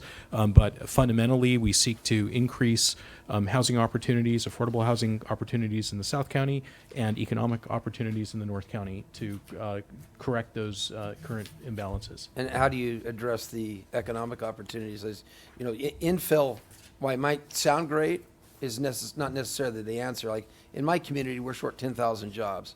So do you look at addressing that besides, trying to find faster, quicker ways to get them down to the communities that are short workers? Chair and Director, within the land use model that feeds into our transportation model, we make assumptions about where both jobs and housing can go. And then we accommodate the forecast growth, both with respect to residential population and with respect to workers within that plan. So we're making assumptions about commercial or industrial land uses that would allow for greater economic opportunities in the North County, in the cities of Lompoc and Santa Maria especially. But if you don't have commercial industrial areas in the level of agricultural protectionism, although, don't get me wrong, ag is definitely important, but with the level of agricultural protectionism that's there, you kind of defeat and fight against your enhancement of commercial and industrial, which advances a lot more people per acre. So you actually conflict out with that level of protection that's in here. And just seeing the slides and the snippet that I got here, I see a lot more that actually defeats a movement towards fixing the jobs housing imbalance. You're seeing this at a very high level, and we'd be happy when we return to bring more detail. With the Joint Technical Advisory Committee, we went into great detail with much more specific maps and also pie charts that showed the allocation of population and jobs by jurisdiction for each of the scenarios we studied. And so if you're interested in that, we'd be happy to share that with you directly or share that with the board in much greater detail to explain kind of what the strategy is and how that actually plays out. I'm one of those kind of weird guys that doesn't have any problem sitting down and reading a 400 or 500 page EIR for fun. So we'd be happy to follow up and schedule a meeting if you'd like to get into that in detail. Thank you. Back to the Board of Directors. Any further discussion on this item?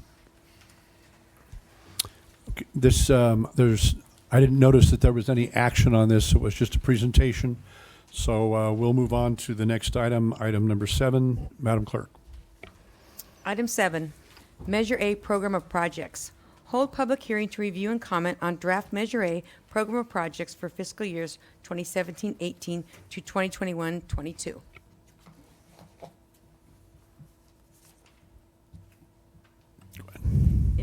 Mr. Chairperson, members of the board, this program of projects required every year to identify the Measure A projects that we plan to do over the next 5 years. I'd just like to point out that the majority of the funds are going to the local jurisdictions for local projects, and the majority of those funds are being used for local streets and road maintenance and what have you. So at this point in time, it's appropriate to have a public hearing to get public comment. Actually the public comment periods throughout the month of May. At your next meeting, we'll ask you to approve this program of projects, but at this point in time, it's open for public comment. So if you could open a public hearing and receive public testimony, that'd be great. Thank you.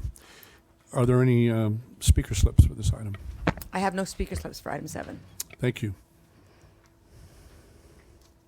Comments from the Board of Directors? Yes, this is the one I was going to ask about. Mr. Richardson. I wonder for providing duplication of services. As you know, I'm the SBCAG representative for the California Van Pool. And Appendix B7, we're showing a sum of money to support the South Coast Carpool and Van Pool program. Is that a duplication of services, or how does that working? My understanding that's for promotion of van pools. So if a van pool wanted to form, it could use Cal Vans, it could use a private van pool provider. It's basically trying to drum up the use of van pools as a mode of transportation. So that's my understanding of that program, okay. And it's neutral on how they actually get the vans and operate that system. Yeah, we're going to spend $1 million for that. Yeah. That's okay. That's what my question was. Okay. Thank you. Any further comments from board members?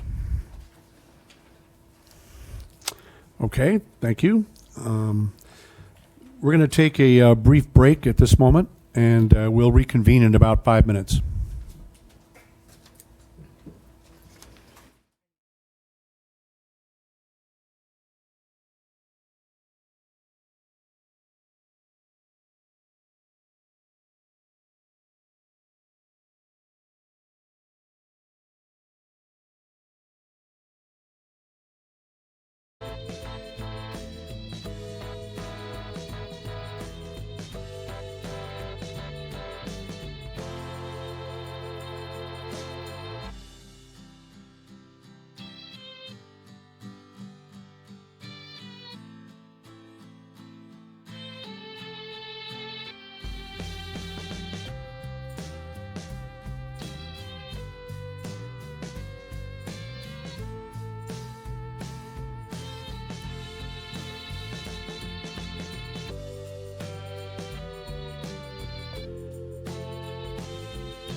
I'd like to call the meeting back to order, please.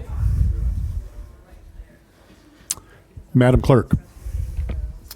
Mr. Chair and board members, for item 8, an additional recommendation, 8C, has been added per the request of Executive Director Margie Kern and outside counsel, which I'll also read into the record when I read item 8.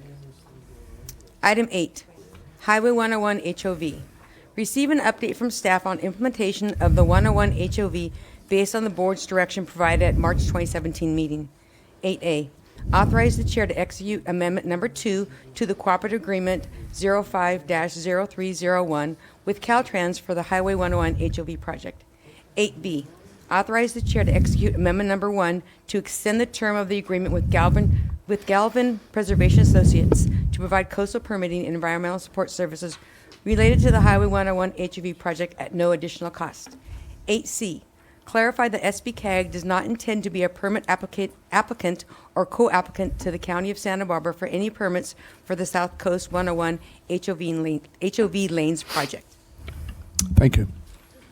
And Mr. Chair, members of the board, I just wanted to announce that I'm recused on this item, and you have outside counsel Tiffany Wright on the phone if you have any questions.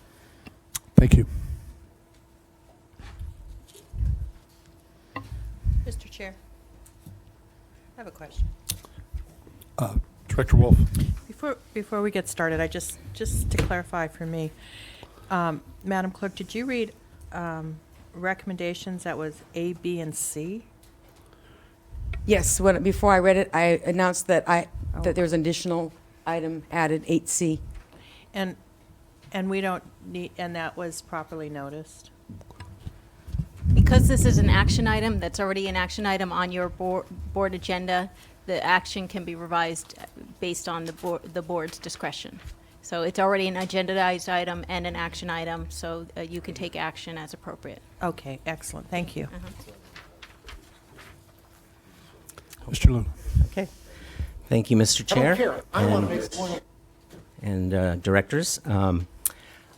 Today, we're going to provide an update on the Highway 101 HOV project, specifically following up on the board's approval of recommendations that were presented a couple months ago in March 2017. As were read into the record by the clerk, there was 3 specific actions that we're going to be asking of the board today, and I'll review those at the very end.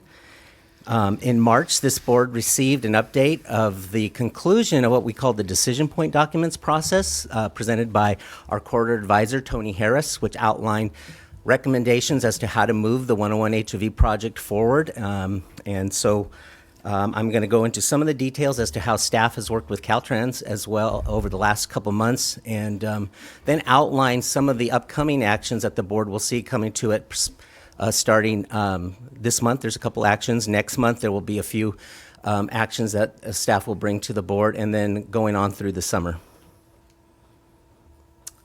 So this chart is just to show and review by segment. If you recall, we outlined 5 different segments of the Highway 101 HOV project, and I have a map on the next slide that will go through that. And what the specific action was that we received from the board in March. And so for segment 4A at the very top, you can see that we were directed to move forward into the final design, right-of-way utilities, and then into the construction with the identification that that was the top priority segment in the 10-mile 101 HOV within the city of Carpinteria.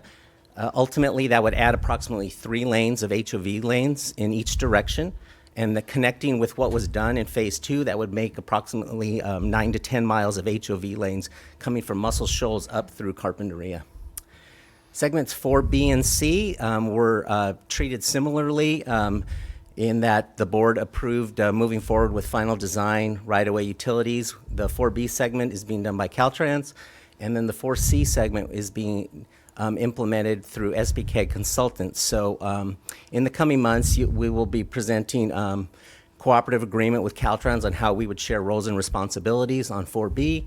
And then on 4C next month, we will present a contract for our consultant, Mark Thomas and Company, who did the early design work and how we would move forward and then designing the 4C segment, which is from Padaro Lane up through the Sheffield interchange. And then 4D and E was kind of the last recommendation that was presented by staff and approved by the board is to continue to work with the local agencies, specifically the City of Santa Barbara and the County of Santa Barbara, on the parallel projects that are within those areas of the corridor, and then also consult with them and have meetings about the decision point documents design that was developed, and start to share some of the results from that process.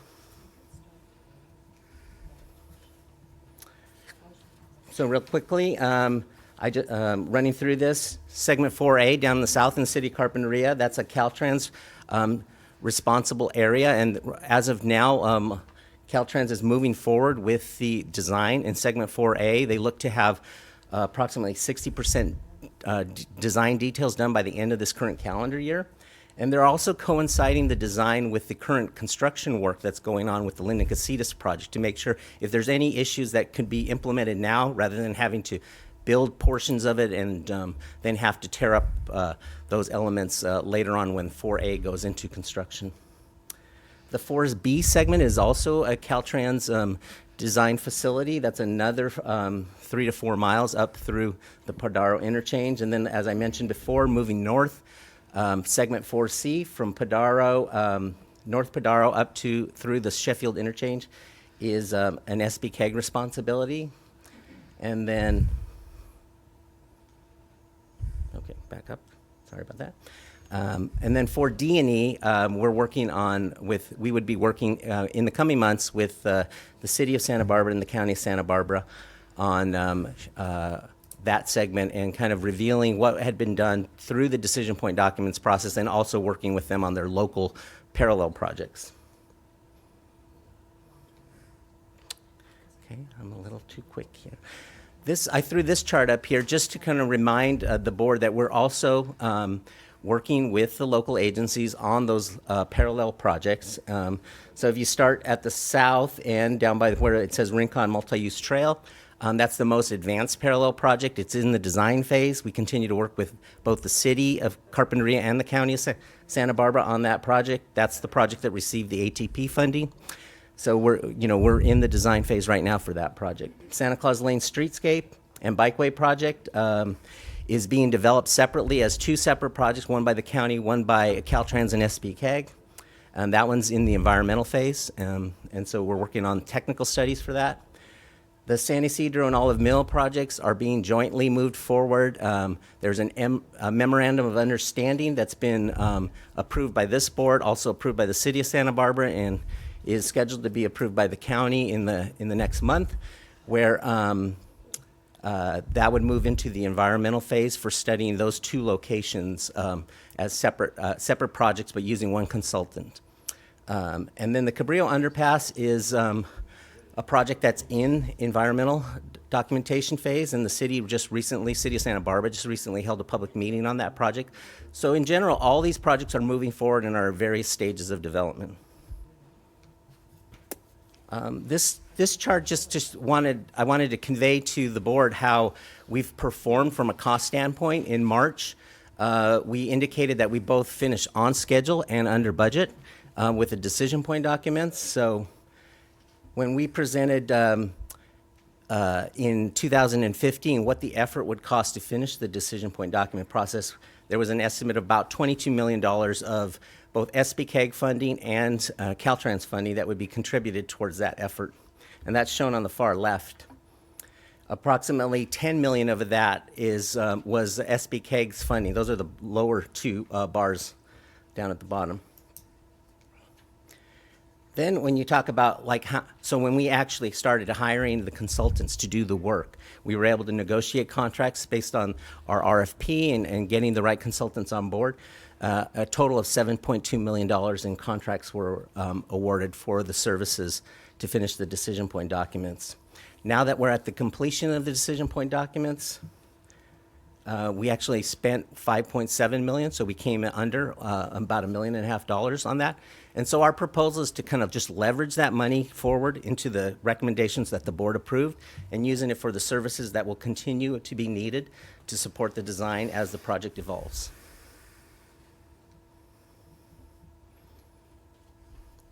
So I'm not gonna read these, but I'm just gonna briefly go through the recommendations that will be coming up over the next several months. Today, in the red, you can see under that first status bar is that we have an amendment to the cooperative agreement with Caltrans to just clarify some of the issues related to coastal permitting actions that weren't eventually needed as part of the decision point documents. And then ultimately, like I mentioned before, we will be presenting a new memorandum of understanding with Caltrans, perhaps as early as next month, and then cooperative agreements during the summer that would outline the roles and responsibilities, the funding, how we're going to share that with Caltrans as we move forward in those segments and deliver the design for that. Some of the contracts for the corridor support services were already extended for a year because the services provided by teams like environmental, hydraulics and hydrology, right-of-way surveying and utility coordination are similar to what had already been done. And so we're going to continue to use those going forward. And so those have been amended for an additional year through a letter agreement per the contract that we have with them. And then as far as consulting services, today there's one of the items on the agenda is to amend the agreement with Galvin Preservations and Associates to allow them to continue for one more year, to providing technical support as we work with Caltrans on developing the coastal permitting applications that are going to be needed for these projects. And so SBCAG is providing those services with the idea that Caltrans would be the applicant for those coastal permit applications going forward. Then some of the other things that we discussed in March going forward that we're going to be continue to be looked at is in the arena of programming and funding, the Measure A strategic plan development, and then, like I mentioned before, the continued coordination with the local agencies on the parallel projects. Some of the specific status items related to programming and funding were that Caltrans has approved an additional amount of funding through the 2016 SHOP to provide for project development funds for segments 4A and B. And then we're positioned well to start the discussions for 2018 SHOP funding for construction. And so we'll continue to coordinate with Caltrans staff on that. And then we'll be updating our strategic planning process starting in the next fiscal year. And we will be considering different revenue sources, and Mr. Hart will explain what SB1 and how that will be leveraged into the assumptions that we make as we develop the strategic plan in the coming year. And then just over the next 6 months, I wanted to give the board kind of a glimpse of what we anticipate occurring by segment here. In segment 4A, because that's kind of the top priority, there's a few more bullets there. We will continue the design, and as I mentioned, 60% design will be completed by the end of this current calendar year. We are having ongoing discussions with the City of Carpinteria related to any coastal permitting actions that might be necessary and starting that process. And then we're also coordinating on those two parallel projects, the Rincon and the Santa Claus Lane Bikeway. In segment 4B, we've been told that Caltrans will initiate the design later at the end of 2017. And we are working jointly with the County of Santa Barbara on the segment 4B portion on the local and related projects that they have identified in that part of the corridor. And similar for 4C, that also within the county, if the board would approve the design consultant contract next month that we will bring, they would be able to immediately start work on segment 4C and then continue to that coordination on the parallel projects in that area as well. And then for D and E, we are ongoing coordinating with City of Santa Barbara and County on their parallel projects, and then we will be able to also consult with them over the next 6 months or so about the results from the decision point documents process, likely after the anticipated certification of the revised DIR for the 101 HOV. So in conclusion, these are the recommendations that were read previously, A, B, and C. I'm not going to read them, but I'll be happy to answer any questions. Thank you very much, Mr. Luna. Any questions of staff?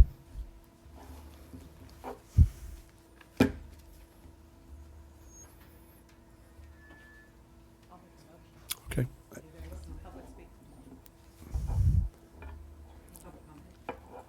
Yeah, I've got public comment coming up, but let's make sure that we don't have any questions of staff before that. Okay, our first public comment is Tom Becker.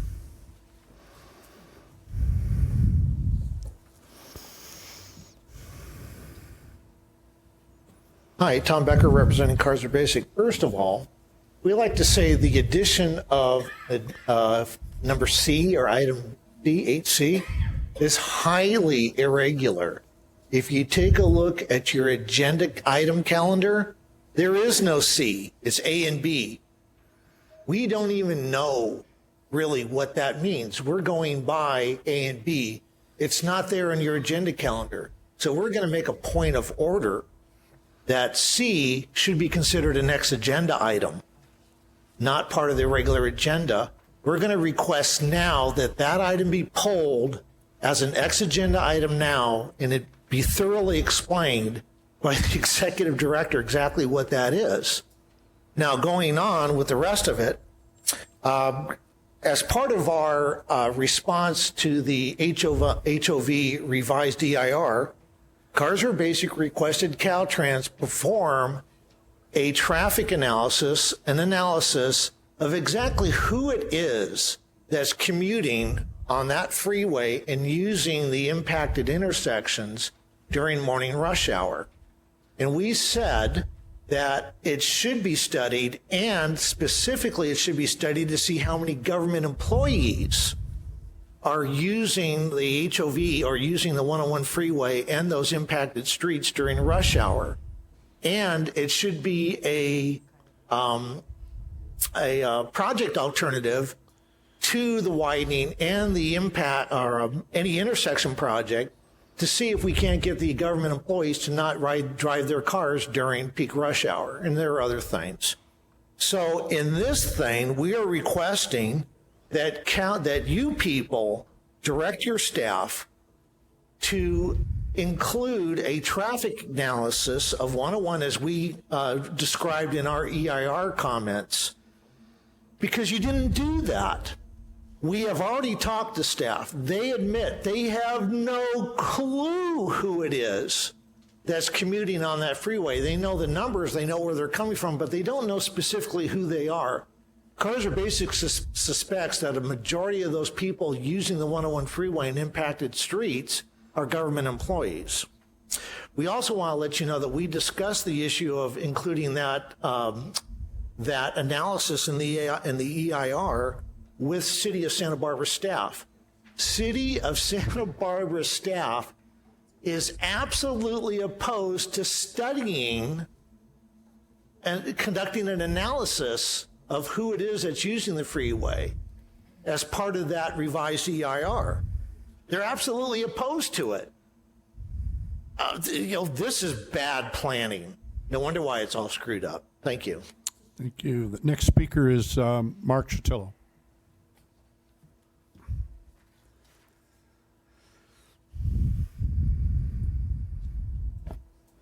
Good morning again, Mr. Chair, members of the board. Mark Chatillo on behalf of CLAWS. There is a concern with respect to this particular project that SBCAG undertake no irrevocable action to advance and implement any physical aspect to this project until the environmental review process is complete. And I see that staff is working to get very close to that line, and you as the board need to be aware that the expenditures that you're approving through this process at this time are at your own risk. And as we look at the environmental review process, we don't think that it has been completed. The draft recirculated EIR was itself incomplete by Caltrans's own admission. There were errors in that document that were subsequently noted but not provided to any members of the public, and there were additional documents that were withheld. So we are concerned that the process that you are advancing through this item today may interfere with CEQA's goal of allowing the public full information with respect to a project's adverse significant impacts prior to any decision maker decision-making action. While you're not the lead agency, you're clearly a key agency in this process for this project, and the matter before you today represents very clear expenditures of funds in direction of a particular project that has not cleared the environmental review process. And so, in our opinion, proceeding with the development of a process that leads to the decision point document completions is premature until the environmental review document is completed. And as we have viewed this, the document that was circulated, it clearly had substantive legal and technical errors that mandate recirculation. We haven't seen any recirculation move. Caltrans has not provided any communication to us whatsoever. You probably have a lot more information about this project from Caltrans than we do. Our only information is provided through Public Records Act requests that they generally deny to us. So we've been having a challenge in terms of ascertaining exactly where this project is. And as you move ahead with decision point documents, we have concerns that you may well be putting the cart before the horse and expending funds for a project that may ultimately not be the one that's approved at the end of the day. Thank you, Mr. Chair. Thank you. That's our last public speaker. Any other public speaker slips? No more public comment. Thank you. Back to the Board of Directors for deliberation.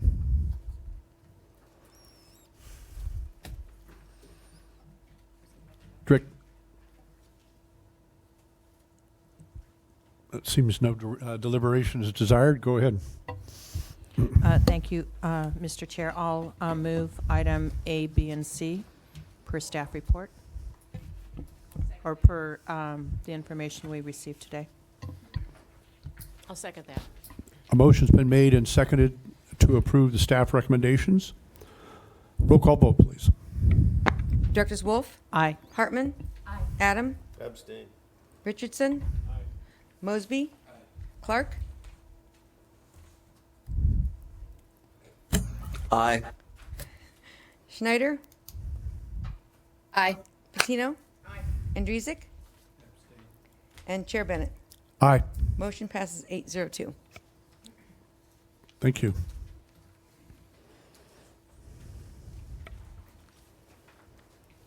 Next item, Madam Clerk. Item 9, summary of SB1 State Transportation Funding Package. Receive a report on the provisions of California Senate Bill 1.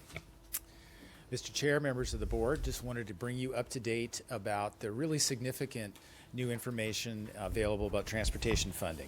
Historically, transportation funding has been a three-legged stool. There's the federal gas tax at 18.4 cents per gallon, the state gas tax at about the same amount too, and then local government funding such as Measure A, where local governments have stepped up to the plate through a variety of different mechanisms, including general fund contributions, to put the three pieces together to build transportation projects in our country and in our local communities.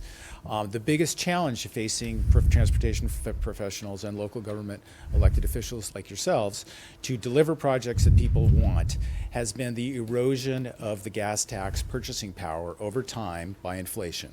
So the last time the gas tax was raised was back in 1994. So the 18.4 cents at both the state and the federal level has significantly eroded to the point where it's worth less than half as the original amount. And that has had a catastrophic effect on the ability of agencies like SBCAG, local cities and the counties to deliver transportation improvements. And it has been crying for that same period of time for a solution. Am I on? Just get that closer? Okay, I can get closer to it.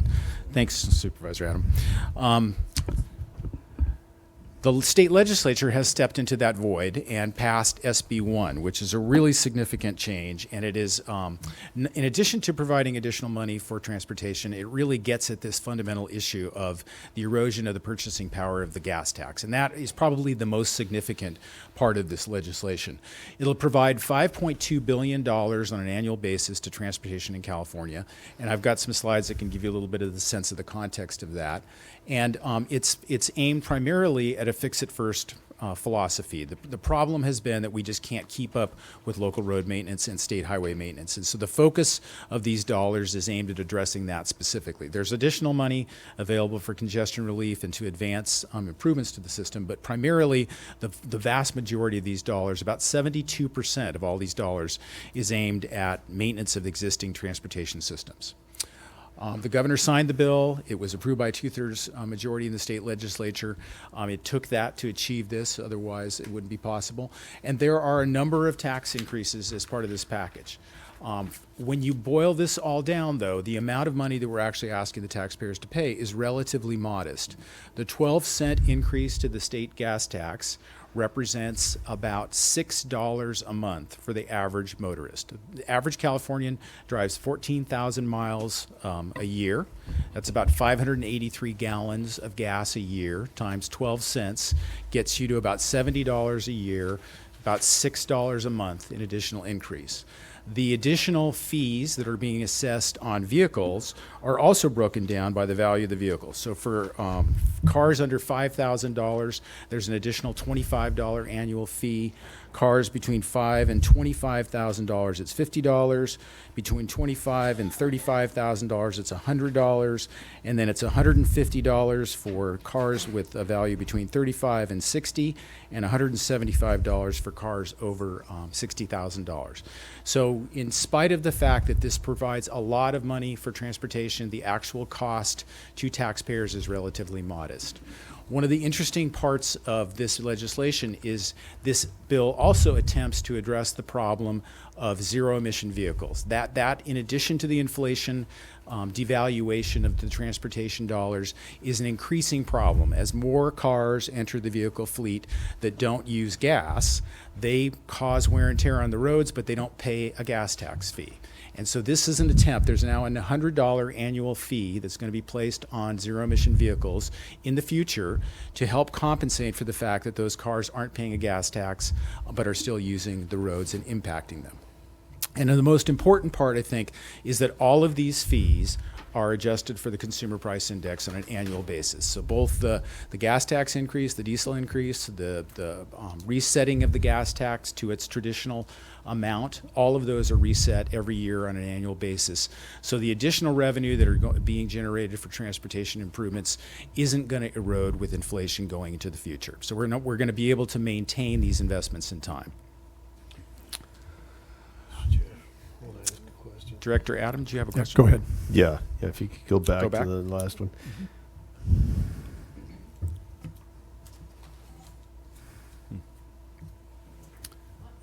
Whoops, I went too far. If you would, that'd be great. Just Well, go back to the that. 20-cent diesel tax increase. Yes. And the 4% diesel sales tax increase. Do you have any idea how much that's going to cost? I don't, but you're right. Average consumer, that because is going to be integrated into the cost of goods, and that is an important consideration. Yeah. I don't have an estimate as to what that would cost. Yeah, because that's probably that may be the bulk of it. I don't know. Intuitively, I don't think so, but it's a factor, and we can do some calculations and get you that at a future date. Yeah, we should be able to tell people how much that's going to cost, because if everybody thinks it's $6 a month and they just lost 2 cups of coffee, that's not the whole case. picture. Yeah, it's going to cost them a couple more cups of coffee in their goods and services. Go ahead. Excuse me. Yes. Director Mosby. Sorry. One other variable you seem to have left out, why there was an erosion of the buying power with inflation, but we also had this increase in population growth. And granted, a little vehicle driving up and down the road is having a minor amount of wear and tear on it, but I don't think it equates to that. But in the last, 20, 30 years, you've seen a doubling of the amount of vehicles on there. So you do have another variable that doesn't seem to be calculated in your discussion. Yes, there are more cars on the road, and they're using more gas, and they're paying their share. But the two factors that have really been significant in this have been the CPI erosion and the increasing fuel mileage that cars get. So the average fleet now is about 24 miles per gallon for cars today, as opposed to 1994, it was probably half of that. And you've got, 2 to And more 3 cars. times more vehicles on there. So Exactly. you do have some offsetting numbers that. Yes. Mr. So Adams? the fuel taxes. One Director more, Ad- just Adam. it's $175 fee, is that also going on zero emission vehicles? No, the zero emission vehicles have a $100 annual fee, regardless regardless of the of value. price. Yes. Okay, And all right. that fee does not actually begin until 2020. So there's a built-in incentive over the next few years to encourage people to buy zero emission vehicles to avoid that tax. And cars that are purchased in that intervening time won't pay that fee. Ever, or Ever. until Ever. 2020? Ever? Ever. Oh, Only that's great. beginning in 2020, new zero emission vehicles will be subject to that annual fee. Okay. So there's a financial incentive for people to continue to buy zero emission vehicles, and that was intentional from the legislature to try and maintain that momentum in changing the fleet.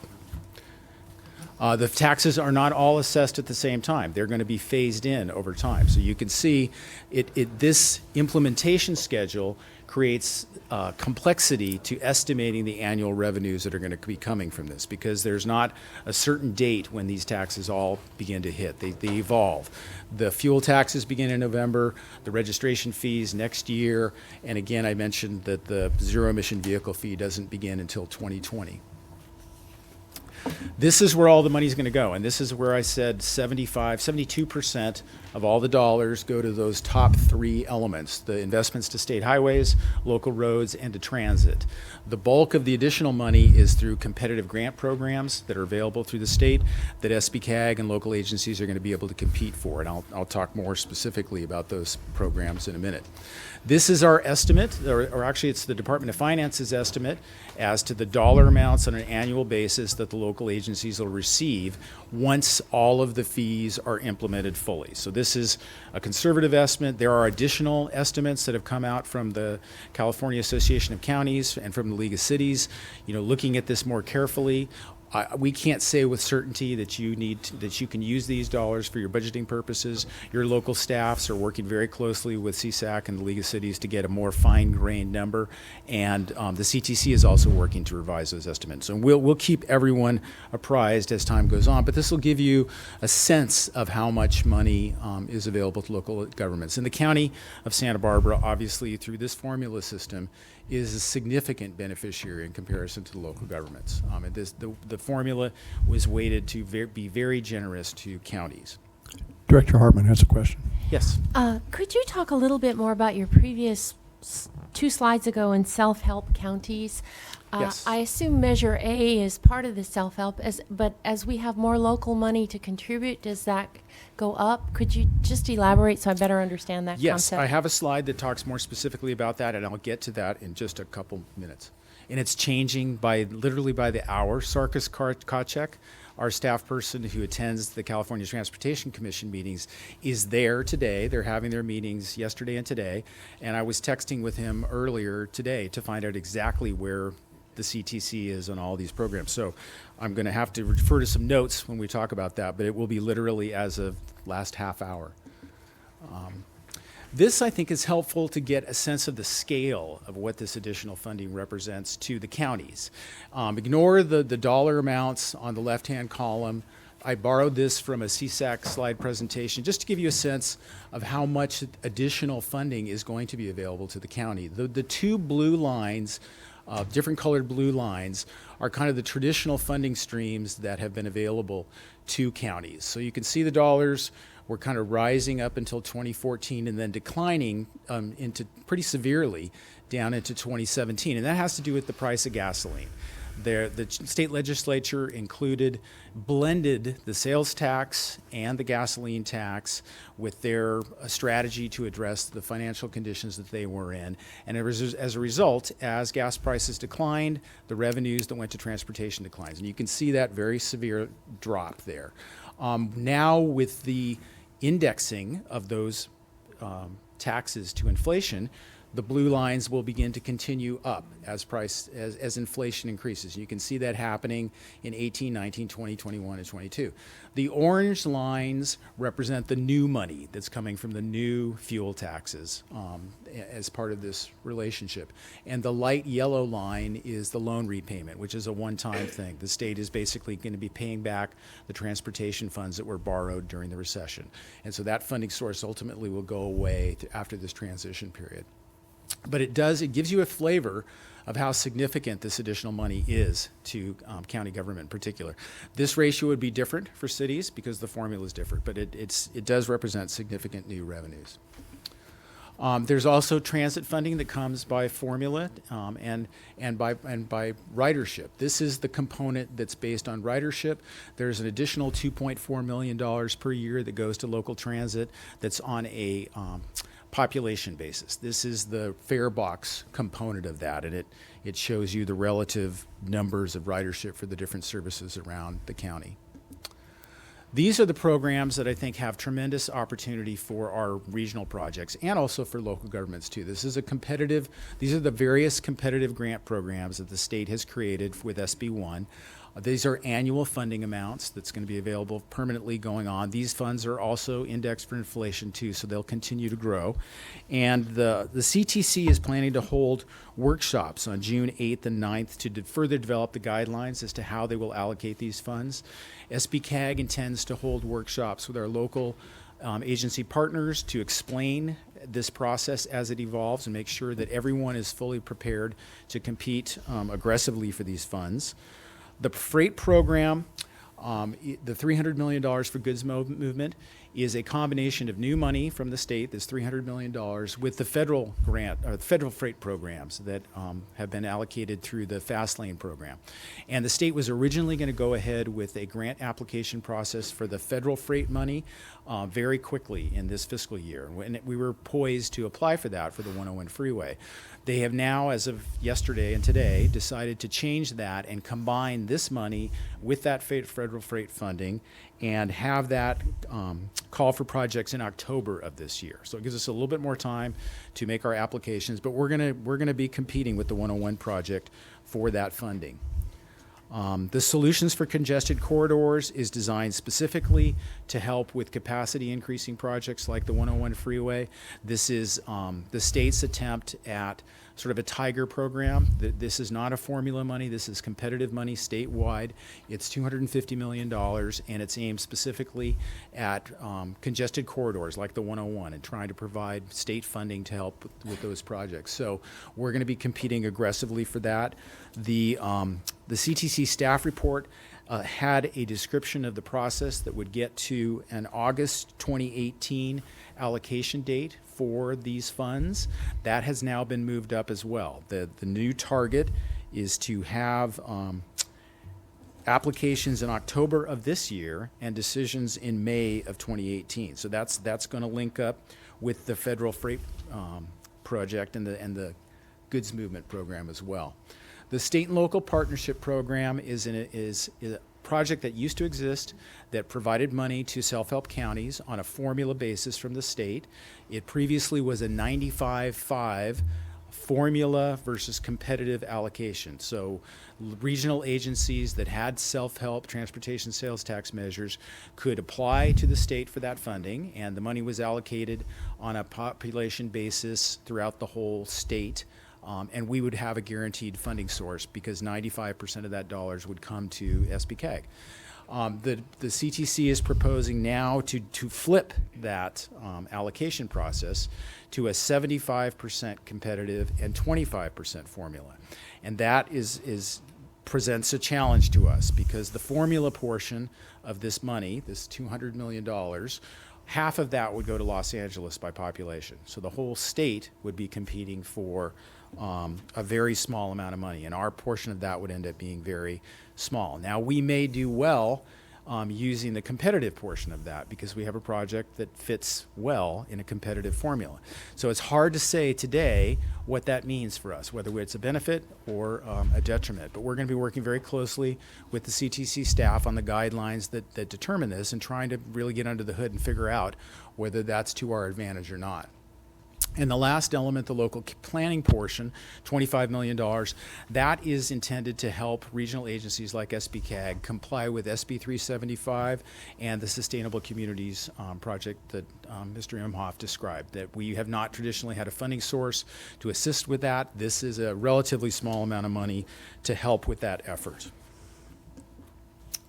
There are also some interesting public accountability measures in this. One of the challenges historically in talking about the gas tax and talking about transportation funding with taxpayers was there are some persistent myths that folks hold about those ideas, specifically thinking that transportation funding has been diverted to non-transportation uses in the past, and that has undermined public support for increasing the gas tax. And there have been instances where that has occurred on the margins, but it's really not been pervasive. But the state legislature really wanted to make sure that there are some significant new public accountability and tracking mechanisms to account for this new funding source so that in the future, the public can know very clearly, these are the due dollars that were generated by the system.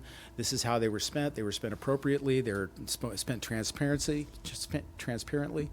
So there's going to be a new Office of Inspector General created that's going to look at these issues, produce a report on an annual basis, be able to provide that transparency. The CTC is now in the process of looking very carefully at how Caltrans allocates SHOP funding to make sure that those allocations are reasonable and responsible. And there are very specific performance measures in the bill aimed at Caltrans. 98% of pavement after a 10-year period has to be in good or fair condition. 90% of level of service for potholes, spalls, and cracks. 90% of culverts in good and fair condition. These are very ambitious goals over a 10-year period, but there is significant new funding available to Caltrans to meet these challenges. And this will be an ongoing dialogue with the California Transportation Commission and Caltrans as to how those are evaluated and achieved. Local governments also have to account for this new funding, and there's a system essentially that mirrors the program of projects that you recently approved, where local agencies will submit to the state a list of all the projects that they propose to use this new funding for on an annual basis. The CTC will probably review them much like you do, which is to say, okay, check the box off, these items do comply with the new SB1 requirements that they be spent on transportation projects. They won't be judging them or evaluating them as to their effectiveness, but they will be asking for information about the lifespan of those projects. And so that will help develop a robust database of information that we can share with the public. And transit operators will also be required to report to the state controller.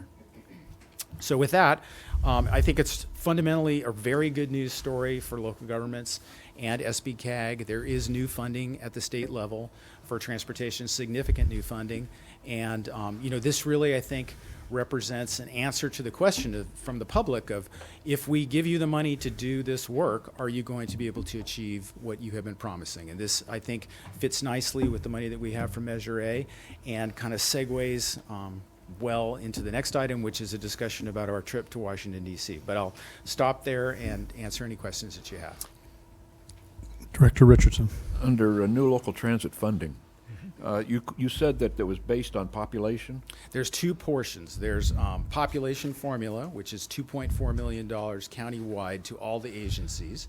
And then there's a ridership formula. And the slide that I showed is the amount for the ridership portion. There's a much larger pot that gets allocated by population. I just wanted to remind everybody that Solvang just administers the program, that contributions from Solvang, Buellton, and county TDA funds to operate that, and that if the population is based on Solvang's population, it wouldn't be a accurate representation of what we should deserve. No, that's absolutely right. There's a much large $2.4 million. That was about $800,000. So that's about a third of the total amount of money that's available. Thank you. Any other questions of staff? Okay, on to the next subject. Okay. There was a delegation of the SBCAG board and Executive Director Kern, Director Chair Bennett, Director Wolf, and Director Patino, and myself with Ms. Kern went to Washington, D.C. on March 29th through the 30th. Oh, excuse me. Sorry. Go ahead, Terry. I didn't want to interrupt you. Item 10, report on Washington DC trip by SBCAG delegation. Receive a report on the 2017 SBCAG federal lobbying trip to Washington DC.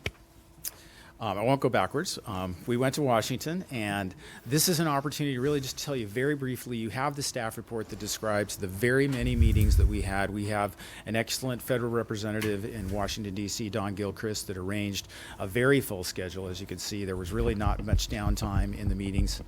And the takeaway that I personally came away with was that there is a great consensus and understanding from the professional staff in the appropriations committees that in order to do something significant with transportation, there is going to have to be real money involved in a federal infrastructure bill.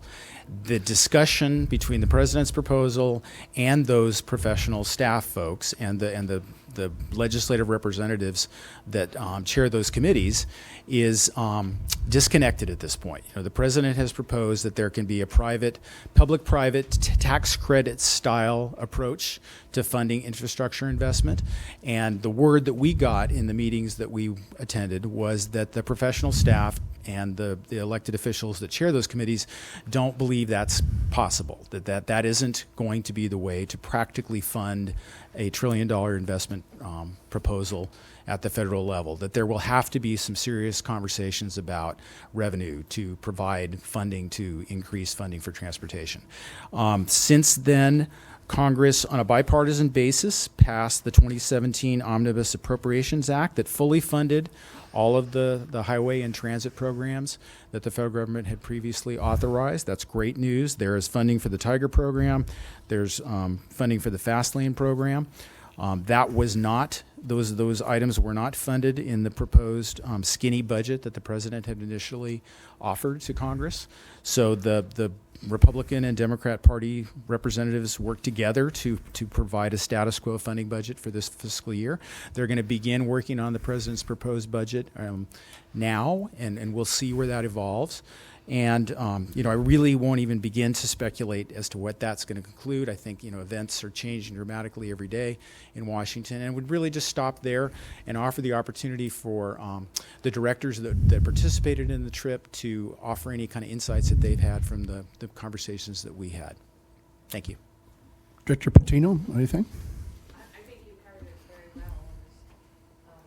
Microphone.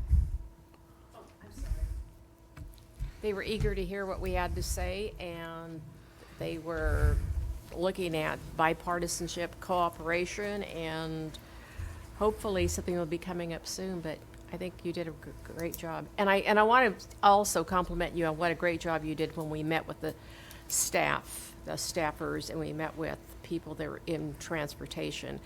I didn't see them falling asleep when you were talking, Greg, so, or their eyes glazing over. So I think you did a great job of representing us in the county. Thank you very much. Director Wolf. Thank you, Mr. Chair. I also, I don't have much more to add, other than I thought it was definitely a beneficial trip. This being the first time for our executive director being along with us, I thought you did an excellent job. I think this may be my third, perhaps my fourth time to DC with SBCAG, and seeing you in action was very impressive. So you serve us well. And of course, your partner, Mr. Hart, as Alice just mentioned, was exceptional. So I think the representation of Santa Barbara County was well served.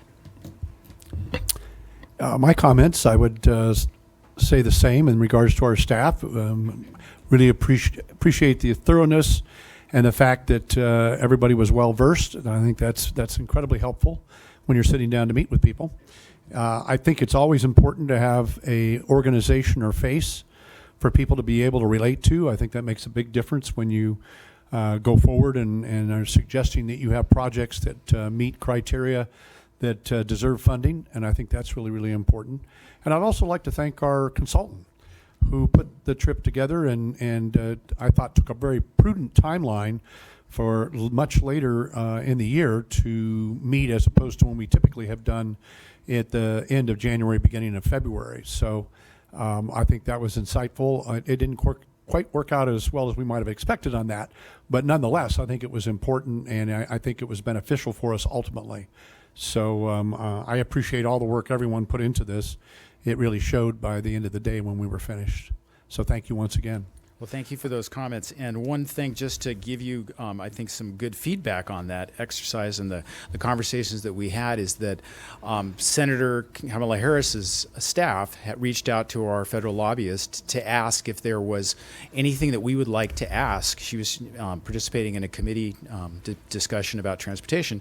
And so we were able to give her staff a question specifically about the 101 freeway that she was going to consider using in the hearing. So the impression was made that the 101 freeway was important enough for the senator to remember that and to ask our staff for additional information about it. So we had an impact. Super. I do have a public speaker for this particular item, Mr. Tom Becker. Yeah, Tom Becker, representing Cars Are Basic. Well, thank you very much for getting us some more information, names, and contact people that we can contact, tell them about what's going on here at Santa Barbara County. Now, the people, the names that you provided on that itinerary are actually kind of middle-level people compared to the people that we already have contact in the Trump administration, which are way up there in the stratosphere. But it helps to fill in the blanks because we got contacts extremely high, and then we got the lower people like the local FHWA office. Now we're filling in the blanks and finding out who is actually working to make things better and who's got the good idea. Now, as far as public-private collaboration, let me just say that we have contacted some of these people and actually talked to them about some of you people and some of your ideas. These people are shocked to find out some of the things about some of you people. They're saying, my God, they didn't tell us this. We didn't know this was going on. We didn't know that this 101 project was actually pending in a court of law. They didn't know that. Wow, the things you didn't tell them, they're shocked at. You're not really having a very good impact now. Some of these people that maybe you impressed initially, but then they get the truth. Now, public-private collaboration on President Trump's infrastructure. President Trump hasn't put anything out yet, in spite of what your executive director is falsely telling the people of this community. But one of the ideas is oil and gas development, public-private collaboration. We've talked to some people, not your people, but other people, about the infrastructure investment in federal offshore oil and gas development. Boy, do they think that's a good idea, because we pointed out when you invest in oil and gas, you get royalties back. For every dollar of investment, you'll get $10 back in royalty fees. That's how you fund your 101 project. That's how you fund all your other projects. We have their ear, because we actually went to other people. We actually went to some people in Department of Interior, Department of Energy. We have friends in high places. So we're going to discuss something actually during the Caltrans Executive Director report about how we're making contacts throughout the federal government. And when I wear my Trump t-shirt and people see that in the Trump administration, they know they have a friend that they can listen to and will give them the truth and not a bunch of malarkey. Thank you. Any other speaker slips, Madam Clerk? No more speaker slips. Okay. Thank you. Now we're on to the informational items. On the 1-minute reports, we're running late. We're really late, so I'm going to take the prerogative to pass by on that, and let's go directly to the Executive Director's report. Report for today. Thank you.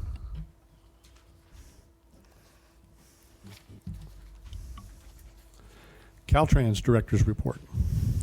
Thank you, Mr. Chair. I'll keep my remarks brief. We are simultaneously relieved and anxious about SB1. We have a lot of work to do. We're excited and happy that there is going to at last be a significant investment in our transportation system in terms of really addressing some of the deferred maintenance. And we expect a lot of the additional funding will actually help us meet our goals. which include tripling bicycling, doubling walking, and transit trips. As you know, it's Bike Month. And we look forward to partnering with some of our local agencies in the future on ATP cycle applications. I just also want to mention that these interests are coming together in an interesting way, in maybe an unfortunate situation in terms of timing. But I want to highlight a public meeting on Monday, May 22nd in Los Olivos to talk about a little bridge we have in the right-of-way that is actually at risk of, it's at risk. We have to take it down. It's a popular pedestrian facility. It's an old bridge that used to be part of the state highway system, or was an essential part of 154. So please come Monday evening from 5 to 7 at the St. Mark's Episcopal Church to learn more about that. And I expect that there will be opportunities for us to partner in the future along those lines, but we have work to do, and we really appreciate your partnership and support. Thank you. Thank you. We do have a public speaker on this item, Mr. Tom Becker. Thank you. Tom Becker, representing Carser Basic. As you remember, was it last month or 2 months ago, with Tim Gubbins from Caltrans sitting right in that chair over there, we told Tim Gubbins that we had a letter in his office requesting to be informed immediately when your MOU on the Olive Mill and San Ysidro intersection request for funding was received by his office. Now, this is what happened. It's very interesting. We requested from Caltrans District 5 to be immediately informed when they received that application. We sent that 5 times by email and personally asked Mr. Gubbins, sitting right there in that chair. We got nothing from Caltrans.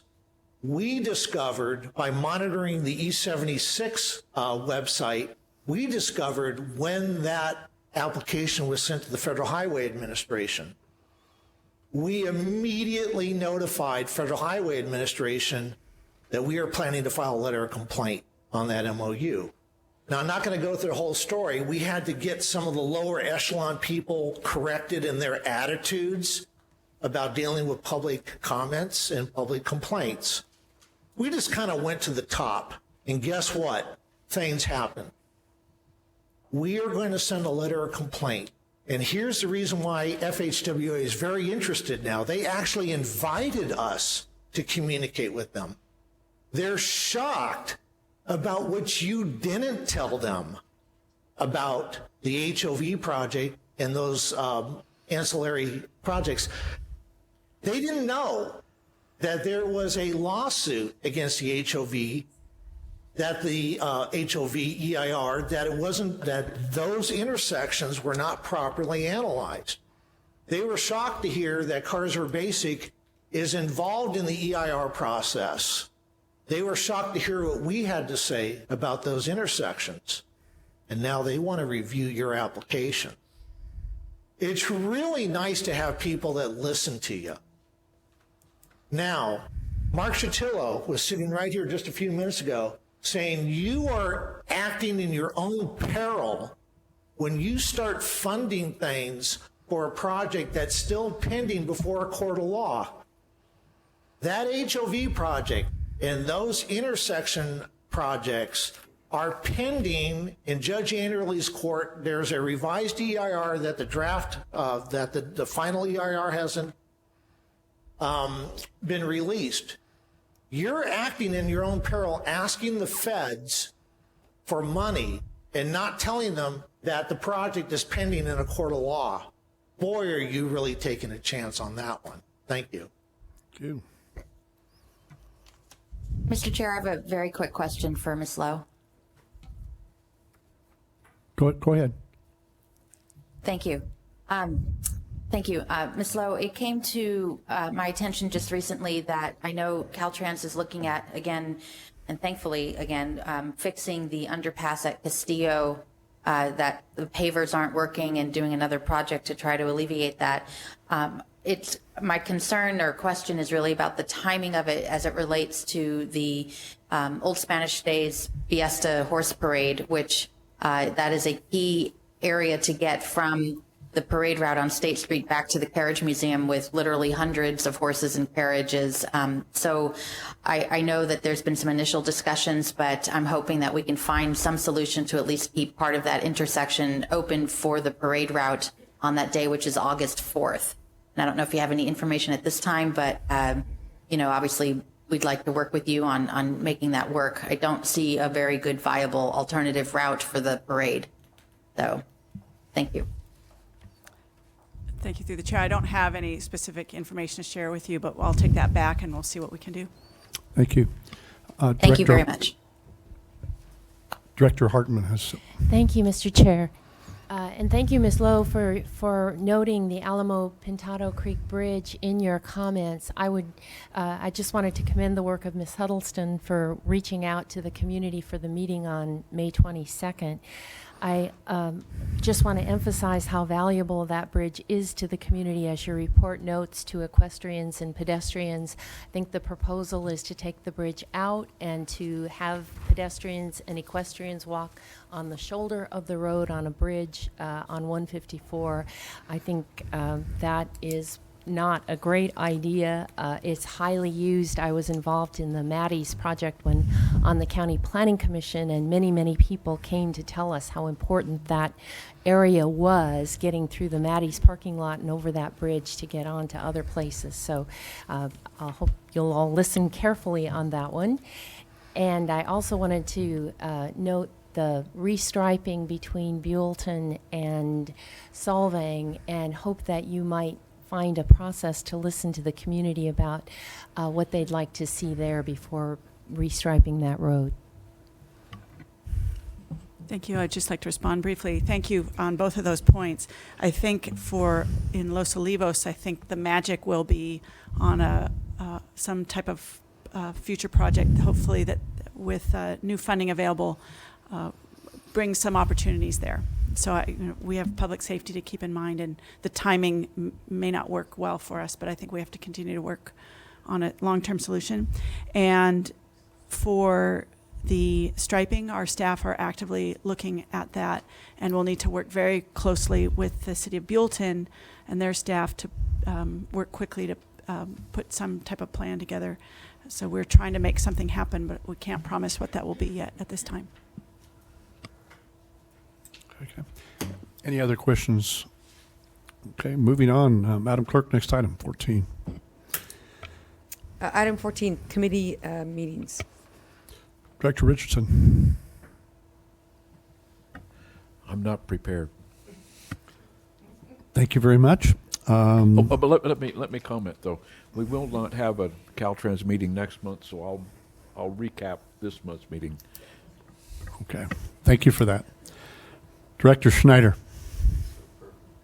Thank you. The meeting was basically about the MOU that was on the consent agenda, and we hope to meet again this fall to look at the next MOU period that will start next year. Okay, thank you. Would County Counsel Van Mullen put us into closed session? Thank you, Mr. Chair. We have one item scheduled for closed session. It's a conference with legal counsel on existing litigation, Transportation Futures Committee versus California Department of Transportation, case number 1468955. Okay, thank you very much. And just for information purposes, the next meeting is scheduled for June 15th, and it will be once again in Santa Maria as opposed to Santa Barbara because of conflicts with budget hearings. I can't hear you.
Thank you, Mr. Chair.